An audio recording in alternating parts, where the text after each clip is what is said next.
Welcome to the cockpit. My name's Ryan, and I'll be your pilot tonight. I am joined alongside my co-pilot. I have Green Bean, the Jets fan. Matt O'Leary, unfortunately, hits the COVID list. He is knocked out for today's stream. We wish him the best of health. Yes. So, hope you're feeling good, Matt. Or feeling better. Better than you were earlier when we talked to you. Green Bean, how you doing? How was your Christmas?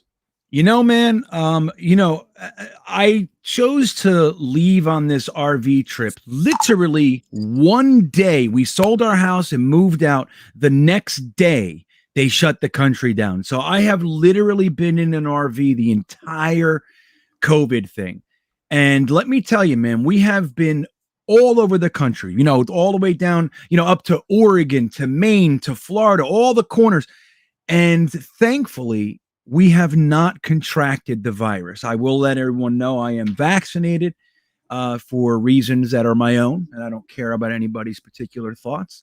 But I feel very fortunate that we have not been, we haven't, it hasn't hit our little family. That said, we came all the way down to Florida to spend Christmas with some very, very dear friends of ours, and we're not able to do that because they all have COVID. And my whole family Christmas party up in New Jersey, it ended up being a super spreader party. I think, 3 out of every 5 people up there that went to the party contracted it as well. So I got to say, I feel very fortunate. At the same time, we haven't done much, Ryan, because we've been sitting in an RV hiding from everyone. So. Yeah, dude, I completely understand. We actually had a little bit of an episode here just before. We went to a party a week ago, and one of the guys that was there tested negative on Friday, winds up testing positive on Wednesday, like 3 days before we're supposed to go down and see Becca's 80-something-year-old grandma. I'm just like, great. Now I got to try and find a test. And now there's every test is sold out everywhere you go. The only thing urgent cares are doing are PCR tests. I was like, great. I'm not going to get anything back for that. I was like, geez. This is not the way I wanted to do Christmas, but it worked out. We wound up getting our PCR results back early on Christmas. Nice. So we were all good. Yeah, everyone was fine. That's amazing that you got them back on Christmas. I mean, you would almost think this is, never. It's going to be 3-4 days after Christmas. You know what I mean? Oh, yeah, that's exactly where I was headed. I was like, there's no way. We mailed it out 2 days before, and we got the results. They said they got our tests on, 11 o'clock Christmas Eve, and then it was or that they got our test kits on that day, on that 11 o'clock Christmas Eve, and then gave us the results 11 o'clock a day later. Right. Benjamin Wynn. I didn't screw up your name that time, see? Benjamin, thank you for the super chat. He says, speedy recovery for Matt. I said to you on Twitter that I highly advise you to steer your daughter towards the Rams fan base solely on the fact that it will be cruel and unusual punishment if she becomes a Jet fan. For those of you guys that don't know, that haven't been hanging out with the channel over the course of the last week or so, I am expecting a baby daughter come June 2022. Becca is pregnant. Amazing. We found out October 1st, and we wound up telling our families the beginning of November. The extended family wound up finding out on Thanksgiving, and we started really sharing it with everyone else, a few weeks later. So we're really excited. And the conundrum that I've been dealing with is, okay, do I steer her towards the Jets, or do we wind up going a completely different direction? If I go the completely other direction, I'm going to black out certain names. I'm going to be like, hey, you can't be a fan of these teams. Sorry. Yeah. Go get a job, go pay rent, go do whatever you got to do. Right. Sorry. You're not going to. No Dolphins, no Patriots, no Bills, no Giants, no, I don't know. Insert any other team you really dislike. I would probably say no to Philly too in there. Yeah. You know what though, Ryan? I can tell you with a touch of experience, I agree with what Benjamin is saying so much that I actively tried to make my son a Ravens fan. My wife is from Baltimore, man. She lived in Baltimore most of her life, and that's where she's from. And she's a Ravens fan. And I had all the ammo in the world to try to get my kids over there. Neither one, both of them are Jets fans. Dude, with a dad like you, I'm sorry. It's impossible. I'm sorry. I'm telling you, man, it's impossible. I want like see, I'm excited for that though, because it's one of those things that like I remember growing up, and one of the most passionate parts of my childhood was my dad and I going to Jet games, and he never tried to steer me in any other fan direction. It was always like, hey, here's your Jet jersey, here's this, we're going to the game. But like I'm talking from like a young age. Like I was probably 4 years old or so when I remember going to games. And I remember sitting through the 1-15 season, just in the cold. And like I'm sitting on my hands, second to last section, all the way second to last row in MetLife Stadium, or not MetLife, in Giant Stadium. And those are some of my most fond moments. So it's the reason why I'm so passionate as a Jet fan. And I hope I can at least share some of that sort of special, love dude. with my daughter. Totally.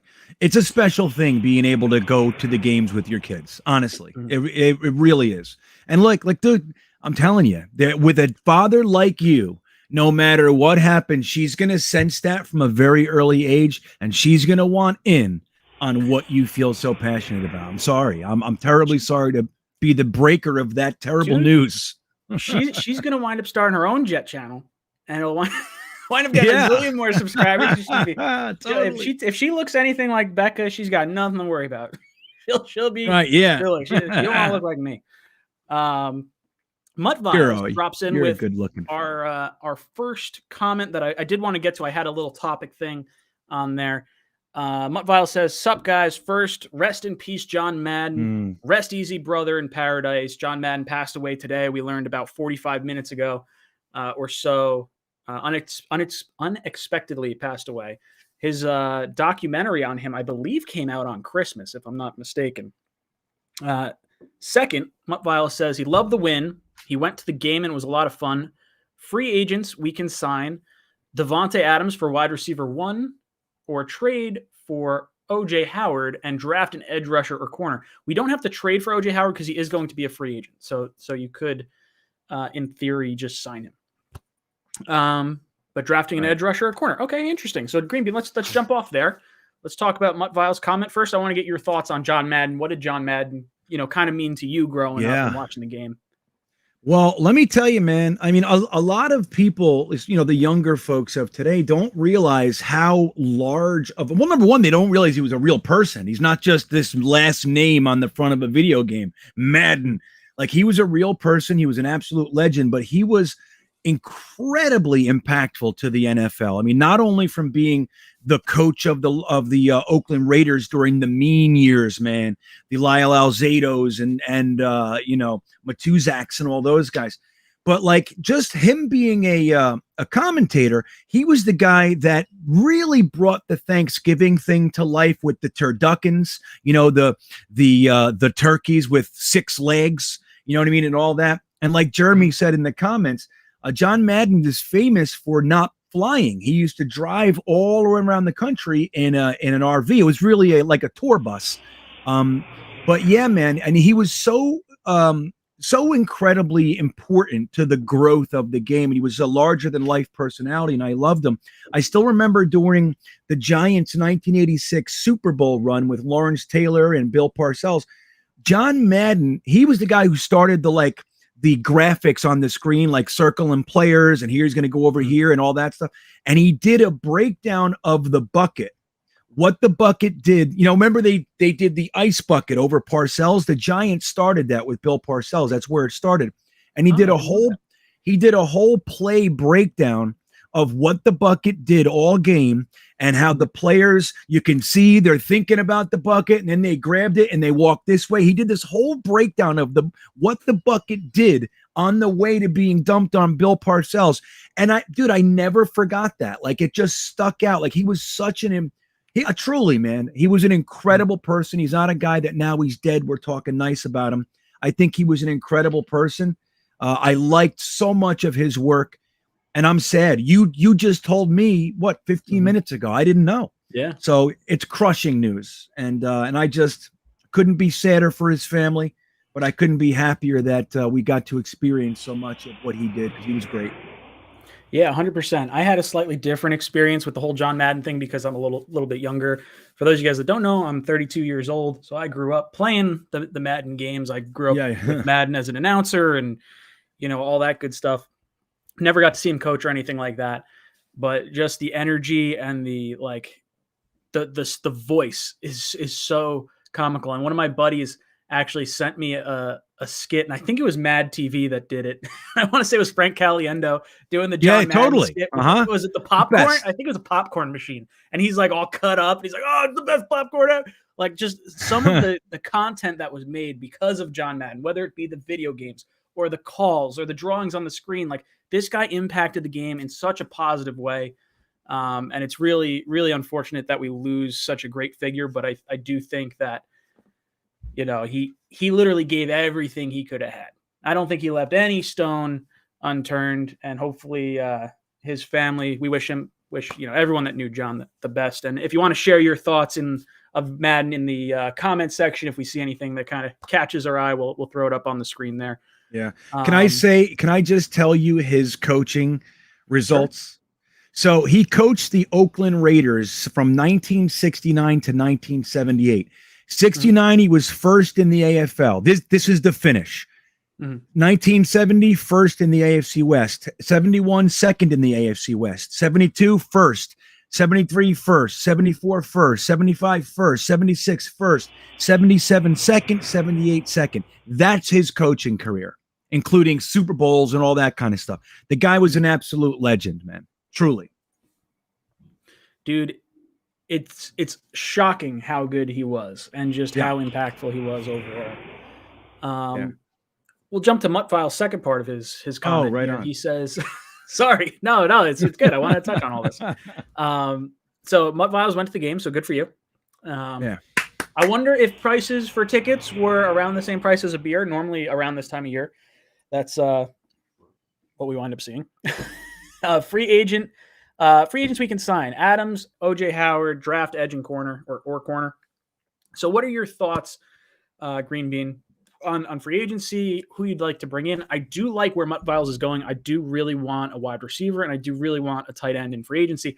I don't think Davante Adams is a realistic option for us. I do think that he will command a better team. I think he may wind up trying to follow Rodgers wherever he goes, depending on the cap situation and what's going on. If he doesn't, I think he goes towards more of a contender. And if he doesn't, he's going to get paid a ton of money, which I don't think Joe Douglas is going to do. So I don't think Davante Adams, as much as I love the player, I do not think he's a realistic option for the New York Jets. OJ Howard, I do think is a very, very realistic option for the New York Jets at tight end. Someone with a very high upside who has severely underperformed in his time, but also being stuck behind Gronk and Cameron Brate plays a little bit of a factor as well. I would say tight end wise, I would like to see the Jets go. Obviously, if Mike Gesicki hits free agency, I don't think he will. I think he's going to get tagged. I would love to go after David Njoku from the Browns. He's someone that I think would benefit from getting some more reps, more targets his direction. And I do think this offense is going to try and run through the tight end position in the future. And then I'm on board with edge in the draft. So Green Bean, what are your thoughts on Davante Adams, wide receiver, OJ Howard, tight end, and free agency? Well, first off, I would love Davante Adams. I think he's, I'm not always a big fan of going after the big name wide receiver guy. I'm just not. I did not want Galladay or Juju last year. Didn't want either one of them. Had no interest. And then you see the Giants. I forget what they paid him, but it just rarely works out when you do that. Now, I don't think that Davante Adams is going to want to come here. I mean, from his perspective, we look like a complete shit show. And why would he want to hitch his cart to a guy who, we see progress and all that, but the truth is he threw for 100 yards this week. So Davante Adams is going to know, like, if I go there, my career is going to definitely take a hit. I just don't see it. I don't think it's likely. Even if he wanted to, I highly doubt that Joe Douglas is going to be willing to pull out. What I'm hearing is $22 million a year for Davante Adams. I don't see that either. So I think it's unlikely. That said, I'd be really happy if we did. I just don't see it. Now, bringing in a wide receiver, I think we should. I think we should be bringing in a wide receiver type kind of, every year, whether it's draft or or free agency. I think we should. but I don't know who that is going to be yet. I haven't really dug into free agency all that much. I just did like overall scans and stuff. Now, OJ Howard would be a fantastic get, in my opinion, for the reason that you said. I think he's got a whole bunch of untapped talent. But that said, he still has produced on the field as well. He's in the NFL. You know he can play in the NFL. And I think having one of those guys around would be really good. I'd like to see Ryan Griffin and Croft and Daniel Brown. I'd like to see that kind of go the other way. If you want to keep one of those guys around as like the number 3 or something like that, fine. But I'd like to move on from that group and just kind of get some legitimate tight ends that are really good with blocking and can pass catch, or really good at one or the other. You know what I mean? I'd like to see that. Njoku has been disappointing. I know you really like him.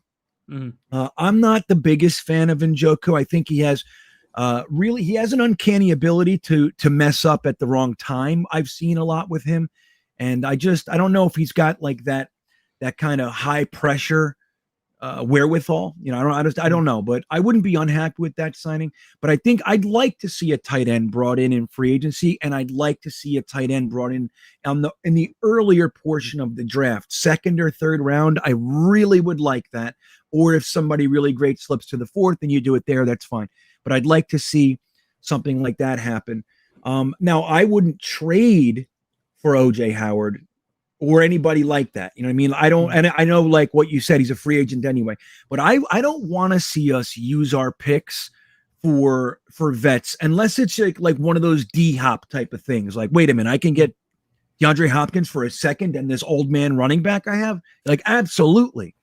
But I'm not the biggest fan of trading picks for players.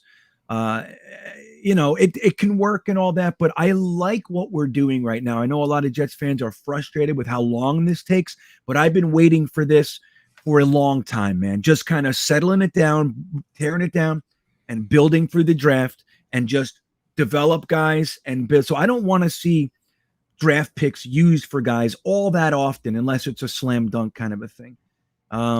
But 1st round, I'm all about the edge, and I would love Kyle Hamilton. He's one of but if we can't get Hamilton and we do get an edge rusher, I'm really looking for maybe one of take the best linebacker in the draft right there. Just do it. You know what I mean? Get your edge rusher, get Devin Lloyd or Nakobe Dean or Brandon Smith, whatever one you like the best, and bring in a damn fierce, snarling, spitting linebacker. That's the way I would like to see it go. I like it. Boys, for every 25 and girls, for every 25 likes we get on this video, we're going to pick a qualifier for a t-shirt giveaway. We're going to be giving away one of these support your independent Jets content creator shirts that O'Leary got. All the proceeds are going to go towards St. Jude's Children's Hospital. So it goes towards a nice charity as well. Yesterday we had Knob Craft, Rusty Spooner, Ace Solo, and Gohan Angered qualified. We just had Ant Jets 82 qualify, and Nightbot's going to give us another winner as well. I'm going to win. I know it. Green Bean always winds up. I've been on a streak. GVH. You were qualified as well. So make sure you guys hit that like. Well, I guess I got to do another qualifier because we're over 75 likes now. It's catching me off guard. So make sure you hit that like button. If you don't follow Jets Talk 24/7 on Facebook, maybe you should, because every time you like it on Facebook, there's a little jet up here flies around and starts sending out like little like things. So it's kind of cool. So make sure you hit that. Did I click winner? It did Ant Jets again. Let's see. Let's try. Come on, Green Bean. Where are we going with this? Whoa, Mutt Vials. Okay. I like the purple jet. Purple jet looks good. SDA Jets. SDA Jets. You have been qualified for our t-shirt giveaway at the end of the stream. So we will make sure we get over to that as well. Let me see. Sorry, just scrolling through here. Kyle Ormsby drops in with a super chat. He says, first time I've ever heard of John Madden is when I was young watching The Little Giants, and he comes out of his tour bus, #legend. He was in a bunch of movies. I saw someone mention, was he in The Replacements, or was it The Longest Yard? I remember him being in one of those like football movies right around like 2000, 2006 or so. No, I don't know. I know 𝐒𝐿𝐞𝐞𝐫𝐢 was in Cannonball Run. That was good with Terry Bradshaw. That was great. I've never saw Cannonball Run. Oh, it's so good. I love that movie, man. It's old, of course, but it's fun. That's a fun movie. I can't see the comment. I don't know where it is. It doesn't highlight it on here, but NY Jets Tales says Cameron Brate or Mike Gesicki, top free agent targets. Thoughts? Yeah, look, I think tight end needs to be our highest priority in terms of free agent gets this offseason. I didn't realize Cameron Brate. No, here's the comment. I didn't realize Cameron Brate was a free agent. Green Bean, what are you thinking as far as our top free agent targets? Is there a position you want to look towards, or is it like mainly just, see who wants to come here? You know what I'd like? I'd like to see some maybe our offensive line, like that right guard spot. I'd really love, like, if we're going to go get a good free agent, I don't know who's available, like I said, and I'm kind of speaking in generalities at this moment. I'm going to pull up Spot Track and try to acclimate myself with some stuff. But I would love to see, like, we have predominantly a young, we're bringing in young offensive line guys. So bring in like a solid vet for right guard, like an LDT, if we just extend him or something like that. That's a position I'd like to see some vet leadership kind of plugged in there, having really young studs that are developing and kind of on the upward trajectory with some guys that are above average in the NFL. I think that would work really well. And like I don't know if is Gallup a free agent or is he under contract? I think he's a free agent, is he? I'm pretty sure he's a free agent. I've been talking like he's a free agent all the last few weeks. So like I'm gonna pull it up, right? But like I'll pull it up right now. I'm like 95% sure he is in fact a free agent. Let's see. That kind of Davante Adams money. You know what I mean? It's not going to be in the same sphere. There's another tier. So he's 26 years old. He is going to be a free agent at the end of this year. That I'd like to see. I would love to see something like that. So his valuation from over the cap, this is something Green Bay and I have looked at numerous times over the course of the season, just to see where guys are kind of graded. And I guess, let me share my screen because it's pretty cool. Over the cap has this really interesting feature. Let's see. Okay. So Michael Gallup, let's go. Bam. All right. Michael Gallup. So it's got this really cool feature. So if you find the player you're looking at Michael Gallup, and you can see based on what he's paid, his annual average per year, and what over the cap values him at. So it's kind of interesting. And these little dots right here. So he must have missed some time. I haven't followed him much this year, but he must have missed some time. I believe there's a 2-week lag period between when over the cap is allowed to use statistics from Pro Football Focus, because I think that's how they wind up plotting certain points when they factor in salaries against Pro Football Focus grades. And it's interesting. It's not foolproof, but it's cool. So week 1, they say he's about a $7.5 million valuation, and he goes as high as almost $17 million. So if you get Michael Gallup for like a Corey Davis-esque contract somewhere in the $12 to $15 million a year range, I think that's probably roughly where you want to target him. And I'd be okay with that because I think he's a young enough player. I think he's got a high enough upside. I think that Cowboys would want to hold on to him if it wasn't for them having Amari Cooper and having just drafted CeeDee Lamb last year.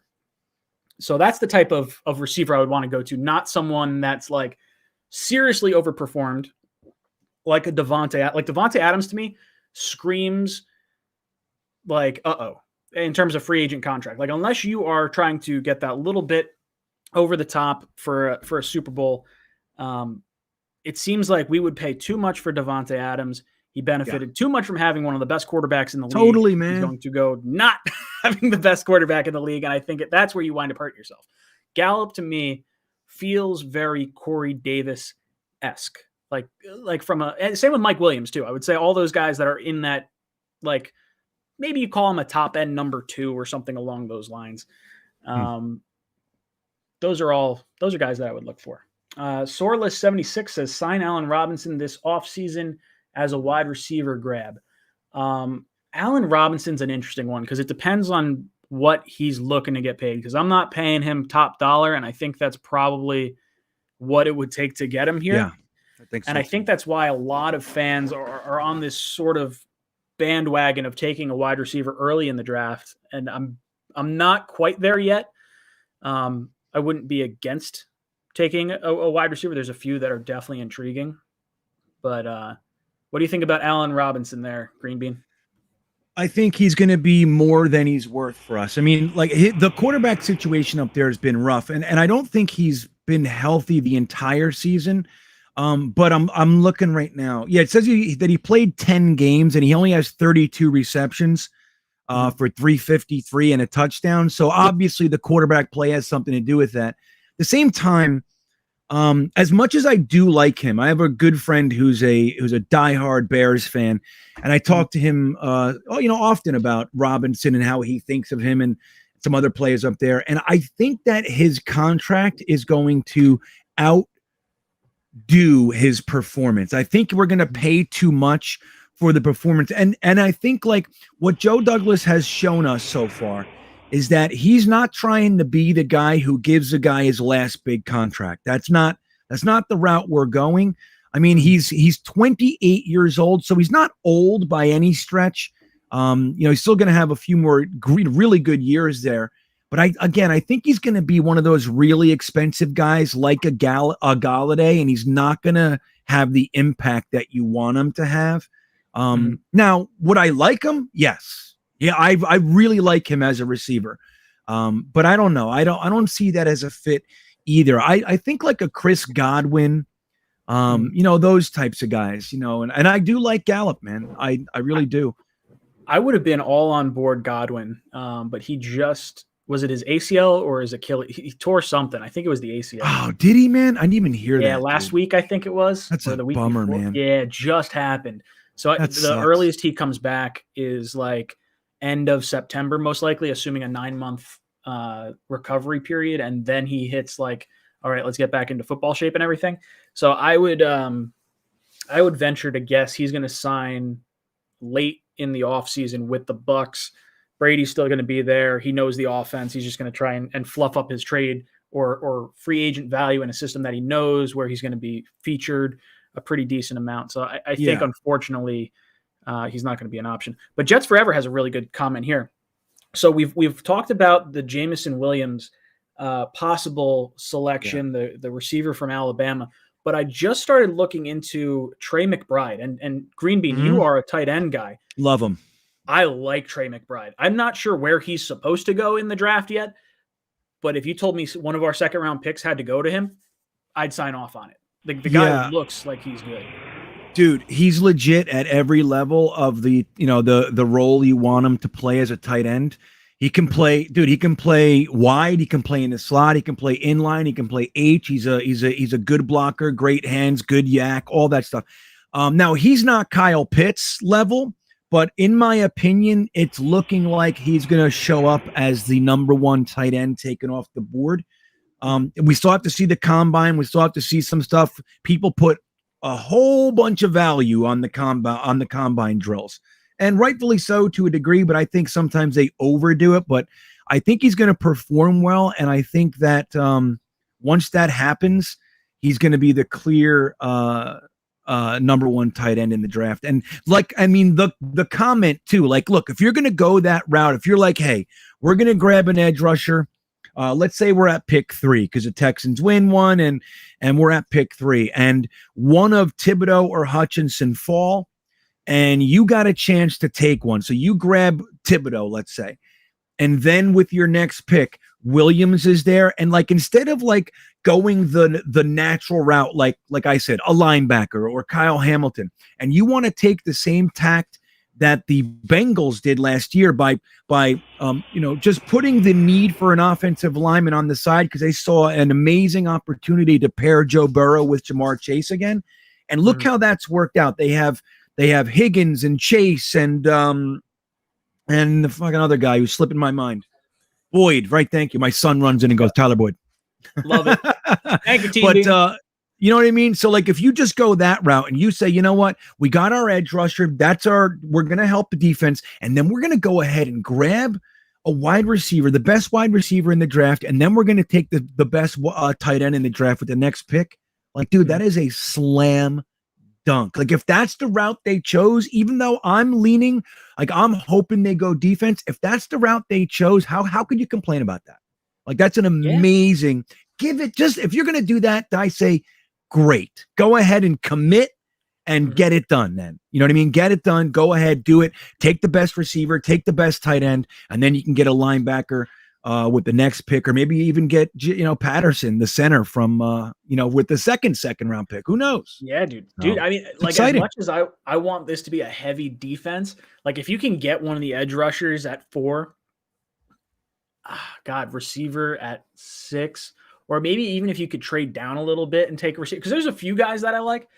Man, that would be something special, because now you wind up surrounding Zach Wilson with arguably the best running back from this past year's draft class. I think it's within the conversation. Sure. Michael Carter. Elijah Moore is definitely coming on as a wide receiver. I'm not there on calling him the best one from this class, because there's a few good ones in there for sure.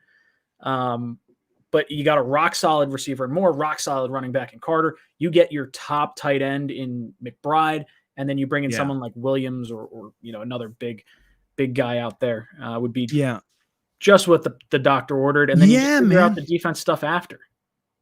I like it. Like I said, I'm firmly on the go. Just take care of the defense this, what I mean? Like obviously take offensive players, but the top end, I'm a big fan of just using your 2 first on defense and trying to fix it. But if we do go this way, I'm going to be very excited for that too. Like, giving Zach Wilson, Elijah Moore, Corey Davis, Williams, Trey McBride, and hopefully 𝐒𝐞𝐫𝐽 is, developing, and he's got an impact in the passing game. And and then Michael Carter, maybe we take a Haskins in the 5th or something like that from Michigan, the running back, like something like that. Just keep bringing in young, high caliber offensive talent. And I don't see anything wrong with it. I really don't. Benjamin Wynn, what's up, brother? Benjamin actually became the newest member of the Jets Talk 24/7 family. He joined the channel. Boys and girls, drop your JETS in the chat for Benjamin. Let's see. Is my boy in here? Let's see. I saw you in here before, I think. Where'd it go? I saw the tits. Oh, Benjamin already did the tits. That's what it was. Oh, nice. I was looking for Eli. Eli usually drops a T green bean, freeze bean TS. I always enjoy seeing that sort of stuff. All right. Benjamin winds up sending a super chat as well. He asks, Ryan, what happened to your $100 membership? So my $100 membership I had, and I actually removed it because it's going to sound weird, but there was a whole issue with Pornhub actually going on with underage people being on video and like clearly doing things that are, that's on Pornhub. And they got in a whole bunch of trouble. And I was like, you know what? Technically we make money from these streams. One of the guys that came on and did the $100 membership was definitely underage. And we had him on the one time and it was fun. We were going back and forth, but it was just like, you know what?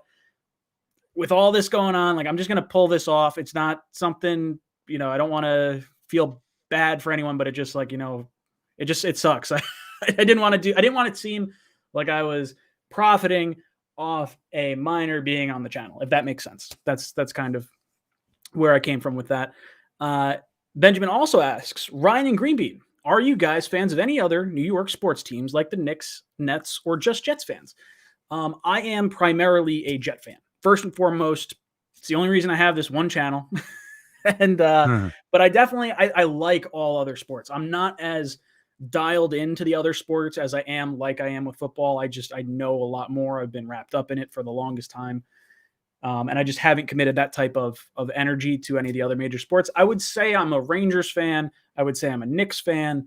And then I would say I've been to more Yankees games. I would call myself a Yankees fan, but I love seeing the Mets do well too. So, because my dad was a Mets fan growing up, and most Jet fans are Met fans too. So It's tough. I don't really have any. I would say I'm a Jet fan, and I root for New York to win outside of that. What about you, Green Bean? How are you feeling on the New York front? Well, I used to be a diehard other sports fans. I'm a big Nets fan. But when they were, look, I used to go to Nets games, and we were such a laughing stock that the Nets, like the Bulls, would be in town with Jordan and Pippen, and the Nets would literally have big purple and green covered monster monkey people dancing between, on commercial breaks for all the little kids, because that's how they had to sell tickets. It was a embarrassment. So they sucked so bad for so long that I did start watching the Knicks, and I had a really good stretch with the Knicks, man. Went to a bunch of games. That was with the Patrick Ewing Knicks, John Starks, Anthony Mason, all those guys, Charles Oakley. And I really loved them. And I'm a big NASCAR guy. I used to go to the 2 races at Pocono every single year. I did that for 15 years as well. And I'm also a Yankee fan. And when it comes to hockey, I'm an Islanders fan. But when I got clean, like right before I got sober, Ryan, I was a homeless man in Newark. So I would literally beg for money at Penn Station and all that kind of shit. And so once I kind of got away from sports during that time, if you can imagine that, I didn't pay as much attention until. So when I got sober, I just focused on like my life. Like I was dying. So I just really focused. And when I kind of came and popped my head out of the dark again, I just decided like I can't focus on all that. So the only team I kept in my infinite wisdom was the thunderclapping New York Jets. That's who I held on to. And I kind of put all the other sports on the back burner. I watch every now and then, still classify myself as a Yankees, Nets / Knicks, Islanders fan, but I don't watch much at all anymore. Just the Jets for me. Oh, dude, I can sympathize. I definitely, I feel bad that that your great moment of like coming out of the darkness leads you right down a dark tunnel of goddamn Jets. Damn. You see guys in the Jets build character, says Dean Britton. Yeah, well, then I'm a character. Yeah, they better do something.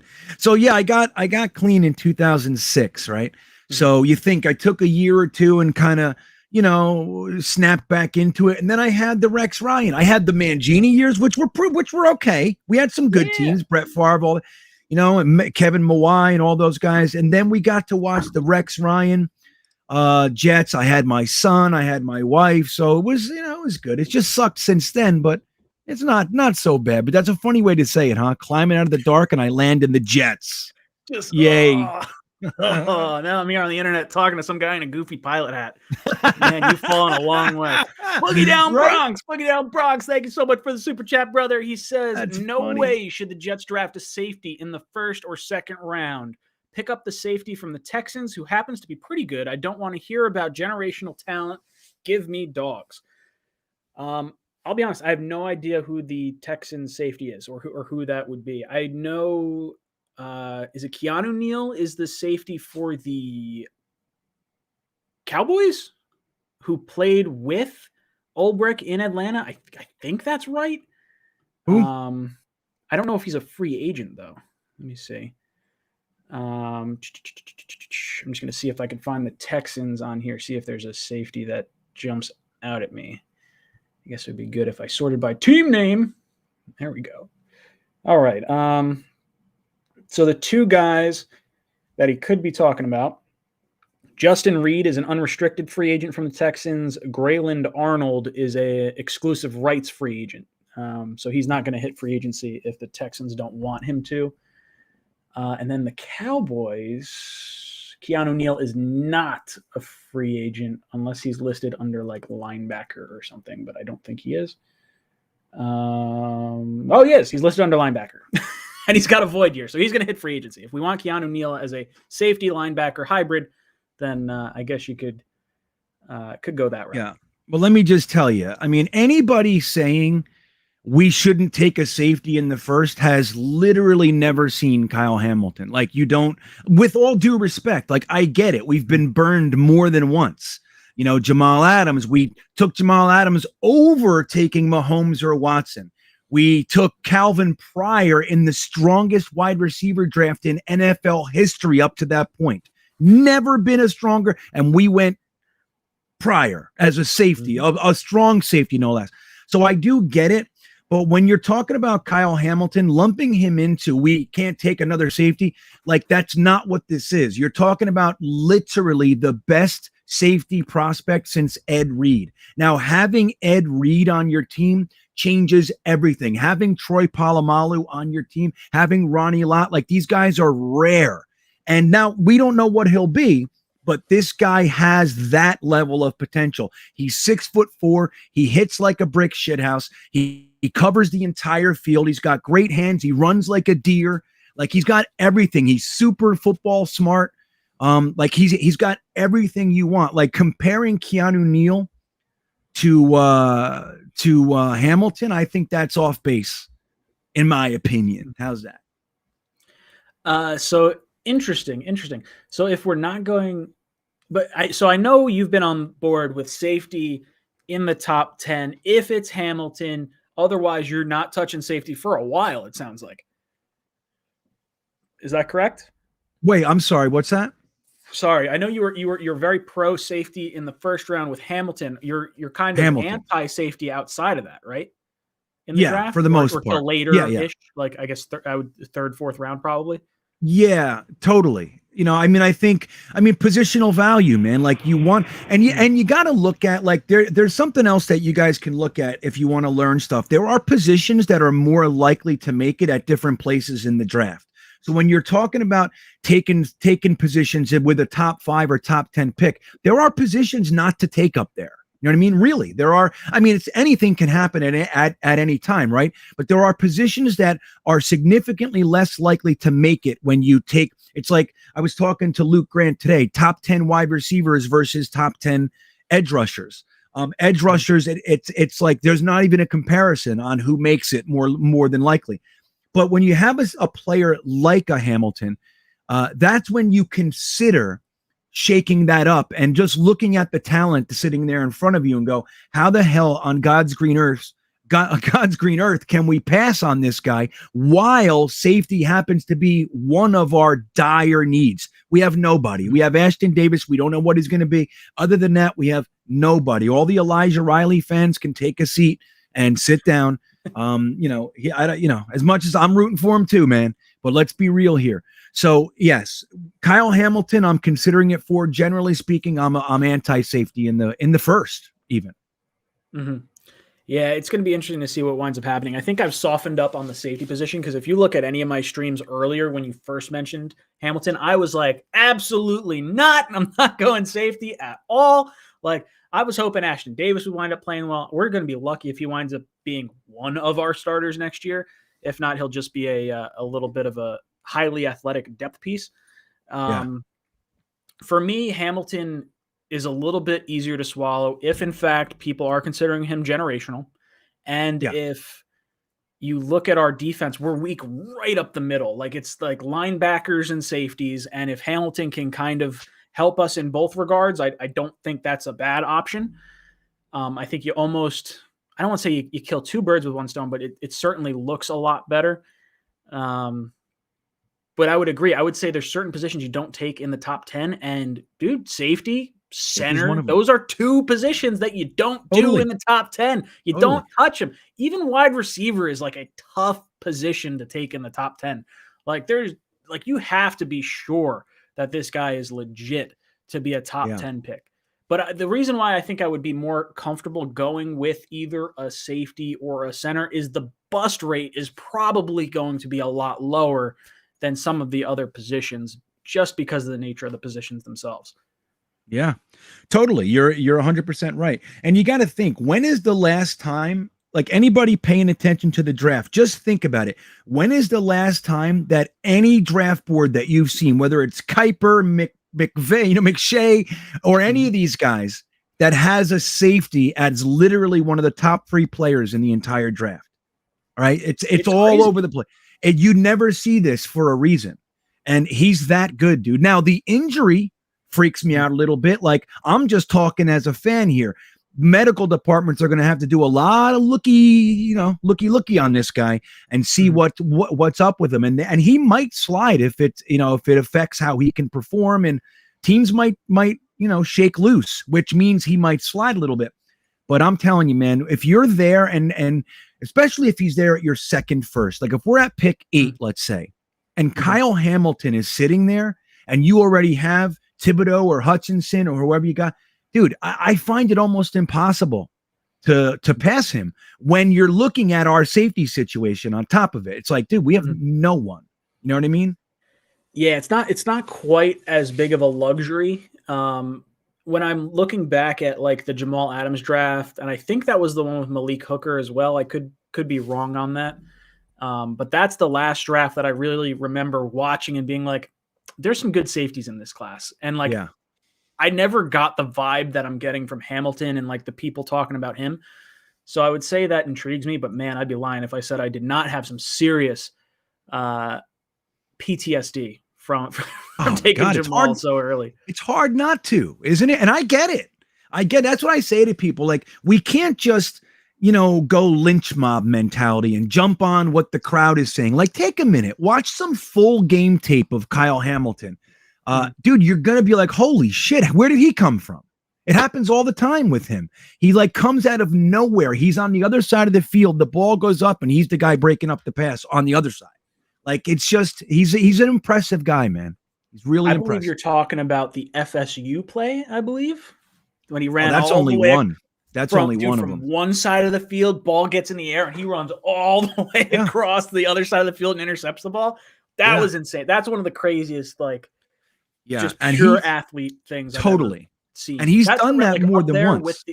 That's up there with the Jadeveon Clowney, like, I'm going to steal this ball away from you play. Oh, remember that? I think it's against Michigan or whatever. Oh, my God. That is just a pure, I want this more than you. And ZZ Gable drops in with a super chat, says, Green Bean, even if Hamilton becomes Minkah or Derwin 2.0, that's not top 5 value. I'd rather take Jameson, the wide receiver from Alabama, Linderbaum, the center from Iowa, or an edge rusher, and take Battle or Brisker in the second round. Yeah. God, man, I have no idea where I want to go with safety. Well, let me tell you this: but Ryan, if he does become Minkah Fitzpatrick in this defense, that's absolutely worth a top 5 pick. If the edge rushers are off the board, if the edge rushers are off the board, and he's who's sitting there, and you're talking about that kind of an impact on the game, number one, he's a better prospect than they were coming out to. On top of that, now again, we don't know what his career is going to be. This is all speculation. But when you look at the prospect, he's a better prospect than Minkah Fitzpatrick was coming out. He's a significantly better prospect than Jamal Adams coming out. They're not even in the same stratosphere. But dude, in this defense, if you have a safety that can do what Minkah Fitzpatrick is doing, that is world changing for us. And then maybe we can cover a little bit tighter. It changes everything. It changes everything to have a guy like him back there. Yeah, for me, I think it's the value he provides in the turnover category. That's why I like David Ojabo. Like, I'm not all beat up over not getting a number 1 or number 2 pick. Like, okay, it sucks. Like, yes, I would love to get Hutchinson. Yes, I would love to get Thibodeaux. David Ojabo has a knack for stripping the ball out of the quarterback's hands. If you're telling me I could get Hamilton at 4, Ojabo at 6, or vice versa, or 1 at 8, or whatever, I would definitely sign up for more turnovers, 100%. But I think where I run into a really tough situation is probably, and let me see if I can get my ticker up here real quick. It's with the tackle position. And so we learned yesterday that Mekhi Becton is going to be shut down for the rest of the year. Oh, my God. I didn't see that coming, Ryan. Shocking, right? I said this like a month ago. I was like, there's no way he's playing. Like, they're going to shut him down. Like, I guarantee it's like size and like just the knee just not healing right. And that's basically what we got. Like, we thought Robert Saleh came out and he said the 8-week goal that they had was definitely aggressive. But they saw some setbacks and things they weren't necessarily expecting with the knee coming back here. And I think it brings into question Mekhi Becton and his future with the New York Jets. And it's not that I'm looking to like trade him or anything, but I have certainly heard people say to move on from him, get what you can for him, and then take Evan Neal at the top of this draft. And man, nothing would burn me up more than drafting a tackle at the top of this draft when we thought we got one at number 11 overall, especially with Fant having a good year. Like, I would be so burnt up. I really don't want to do it. Yep. I agree, man. I think, and the way you put it is exactly what I would use to support it. Number one, we just used a top 15 pick on a left tackle who played really well his rookie year. He obviously lost his sophomore season, but and then you have Fant, who came in and he was one of the best tackles in the NFL. So to feel the need to use a top 10 pick on a tackle would really rub me the wrong way. I would hate to see us do that. In the same way that I don't want to draft Linderbaum up there. It's like we have a center who's a top 10 center. Now, whatever the injury does, I don't know. But like using top 10 picks, you want guys that are going to come in and have an impact. That's what you want. We don't need a new center. Could we take one in the second round, third round, and have him sit behind McGovern? Yeah, absolutely. That's what the pipeline is. You want to have guys grooming while you have a starter. But using a top 10 pick on and when we have so many holes on a position that we have bothers me. And I'm not concerned about Becton like a lot of people are. I think all the stories about him being overweight, every single one of them was false. And we haven't seen one shred of proof that backs it up. Not one. And conversely, we've seen all kinds of proof that combats those points by Rich Cimini or whoever else boycott the beat. So so I don't know. It's just, I think, and the same thing applies with Mims, dude. Like, talking about drafting a wide receivers in the first bothers the shit out of me. Like, we're supposed to have those guys, and this is why draft picks are so incredibly important. Like, clearly we did a good job in 2021, and this story's not written on 2020, but the injuries to that class and whatever the hell's going on with Mims, that's not good, man. Like, we were supposed to have our left tackle, wide receiver, cornerback, maybe an edge rusher, you know what I mean? That stuff's supposed to be done, and we're supposed to be moving on. It sucks to think we have to go back, Yeah, I would rather. How old is Fant? Like 29 or 30? He's in his 20s. Hold on. Yeah, I'll look right now. I was gonna say I'll pull him up. Let's see what we got going on, because I'm not opposed to signing Fant to like a 4-year contract if he's like around that 30-year. So he's 29 right now. 29 years old, right? So he'll be 30 next year. I don't know when his actual birthday is, but either way, we have him through next season. If we want to sign him to a 2-year extension, so you at least have a tackle for 2022, 2023, 2024. I'm all for that. If you want to say, hey, let's move Becton to the right side or have them compete next year, I have no problem with that. I really don't. I don't mind Becton getting kicked over to the right side. When Lane Johnson was drafted 4th overall by the Philadelphia Eagles, he was supposed to replace Jason Peters on the left-hand side. Jason Peters wound up playing for another 6 or 7 years. I know that He's guy. Still playing now. He's on the Bears, I think.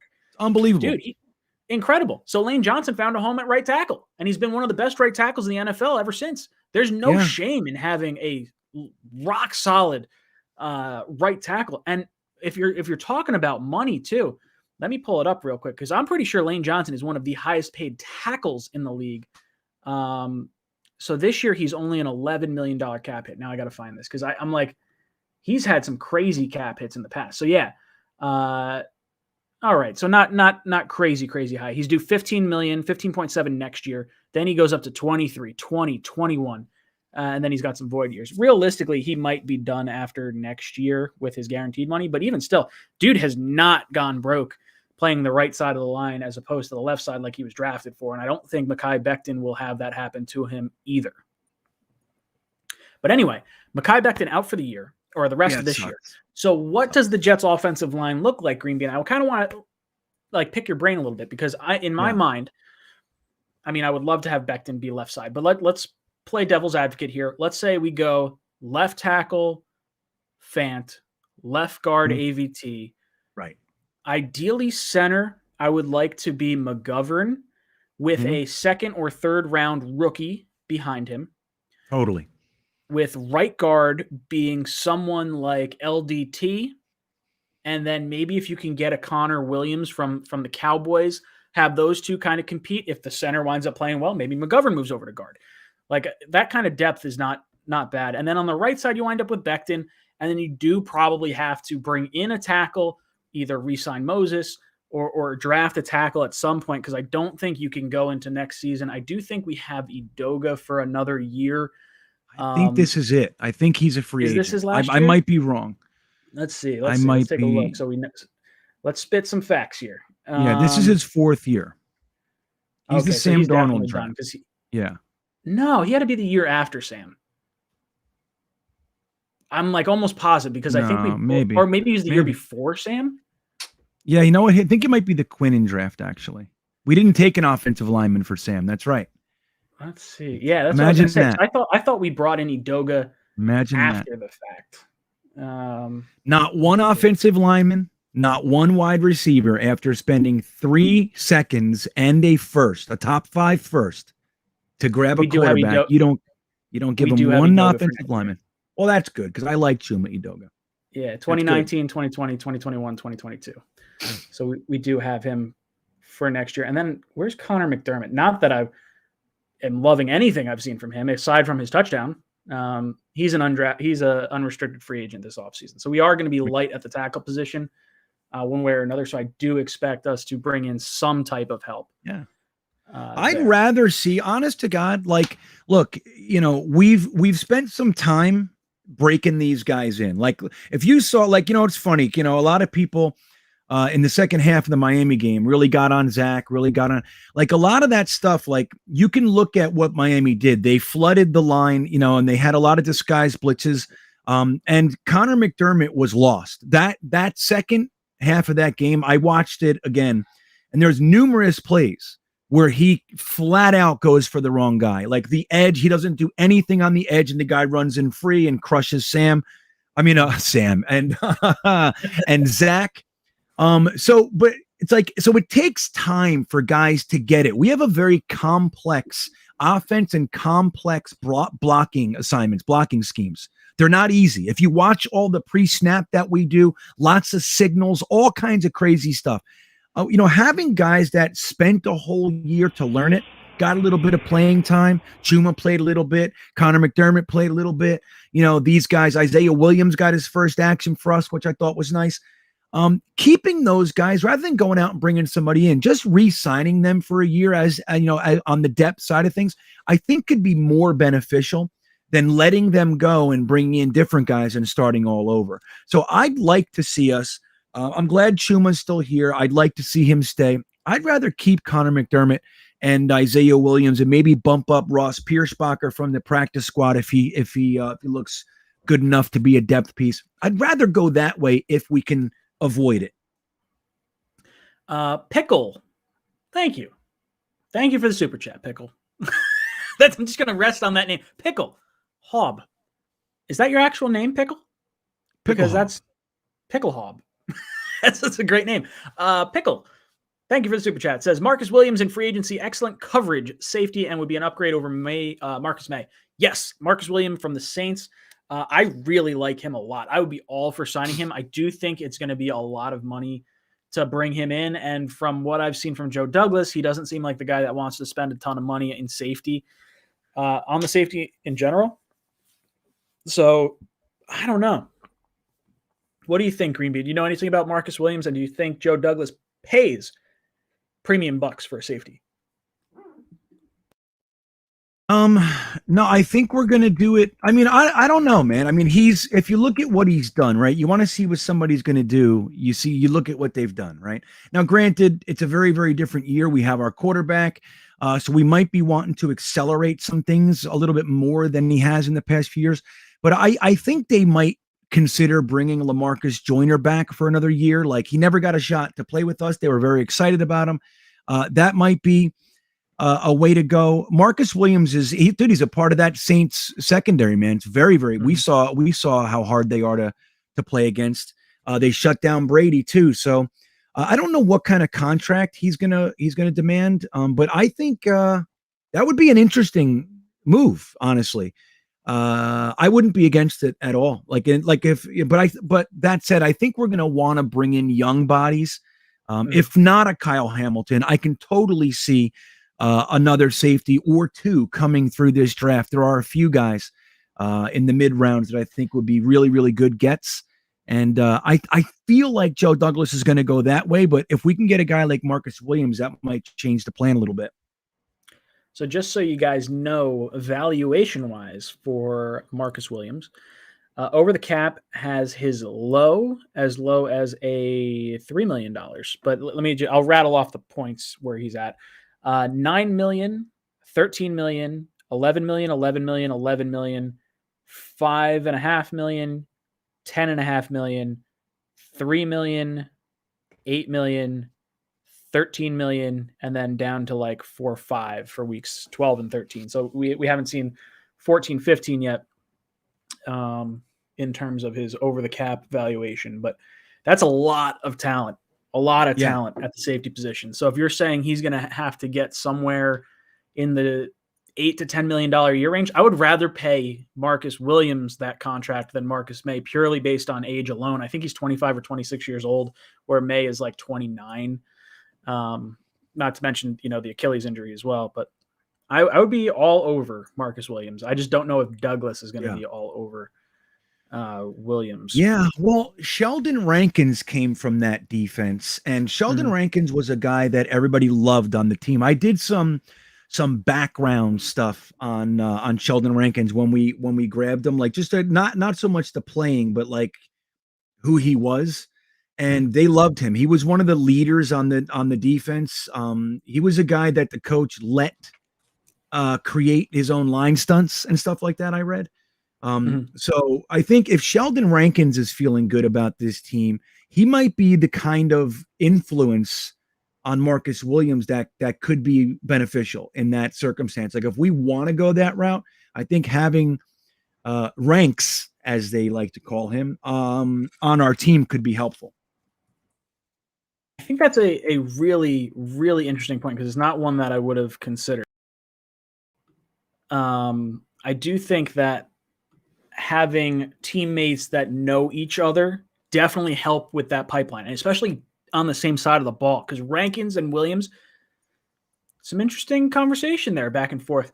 Now, here's a topic that I do want to bring up that sort of branches off of this whole, Saints dynamic.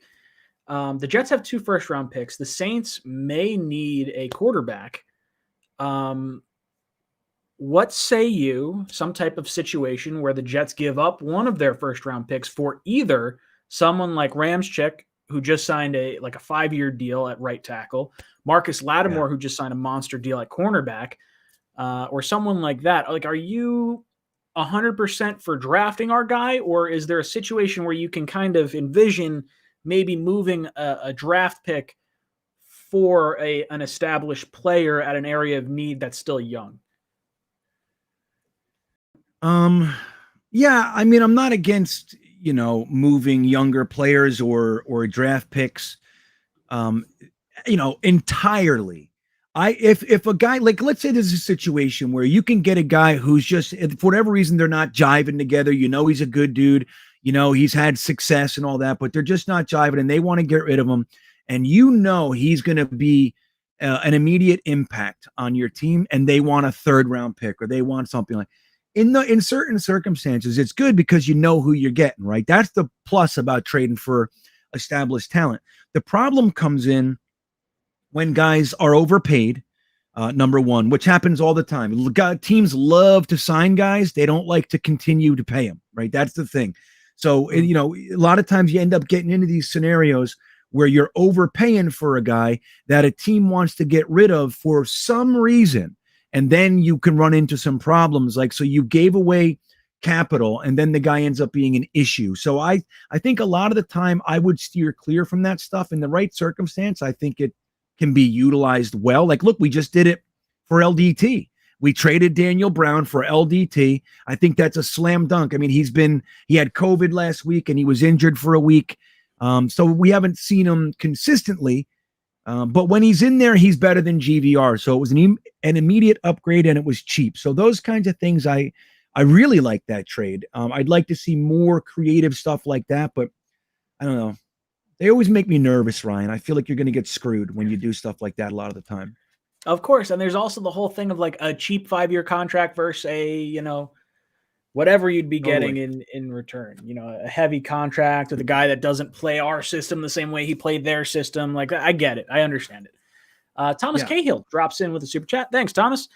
Says Trevor Penning would be a fit on the right side, and we could get him later. Another player I really like, but weight-wise could be an issue as well, Daniel Falele out of Minnesota. The dude's like 6'9", 400 pounds, and man, could you imagine having those two towers on either end of the line? Zach Wilson would be throwing footballs at the back of helmets all day. I know. I know, right? Yeah. I don't know anything about Trevor Penning though. Yeah, I know he's a tackle. That's I don't know too much about him yet.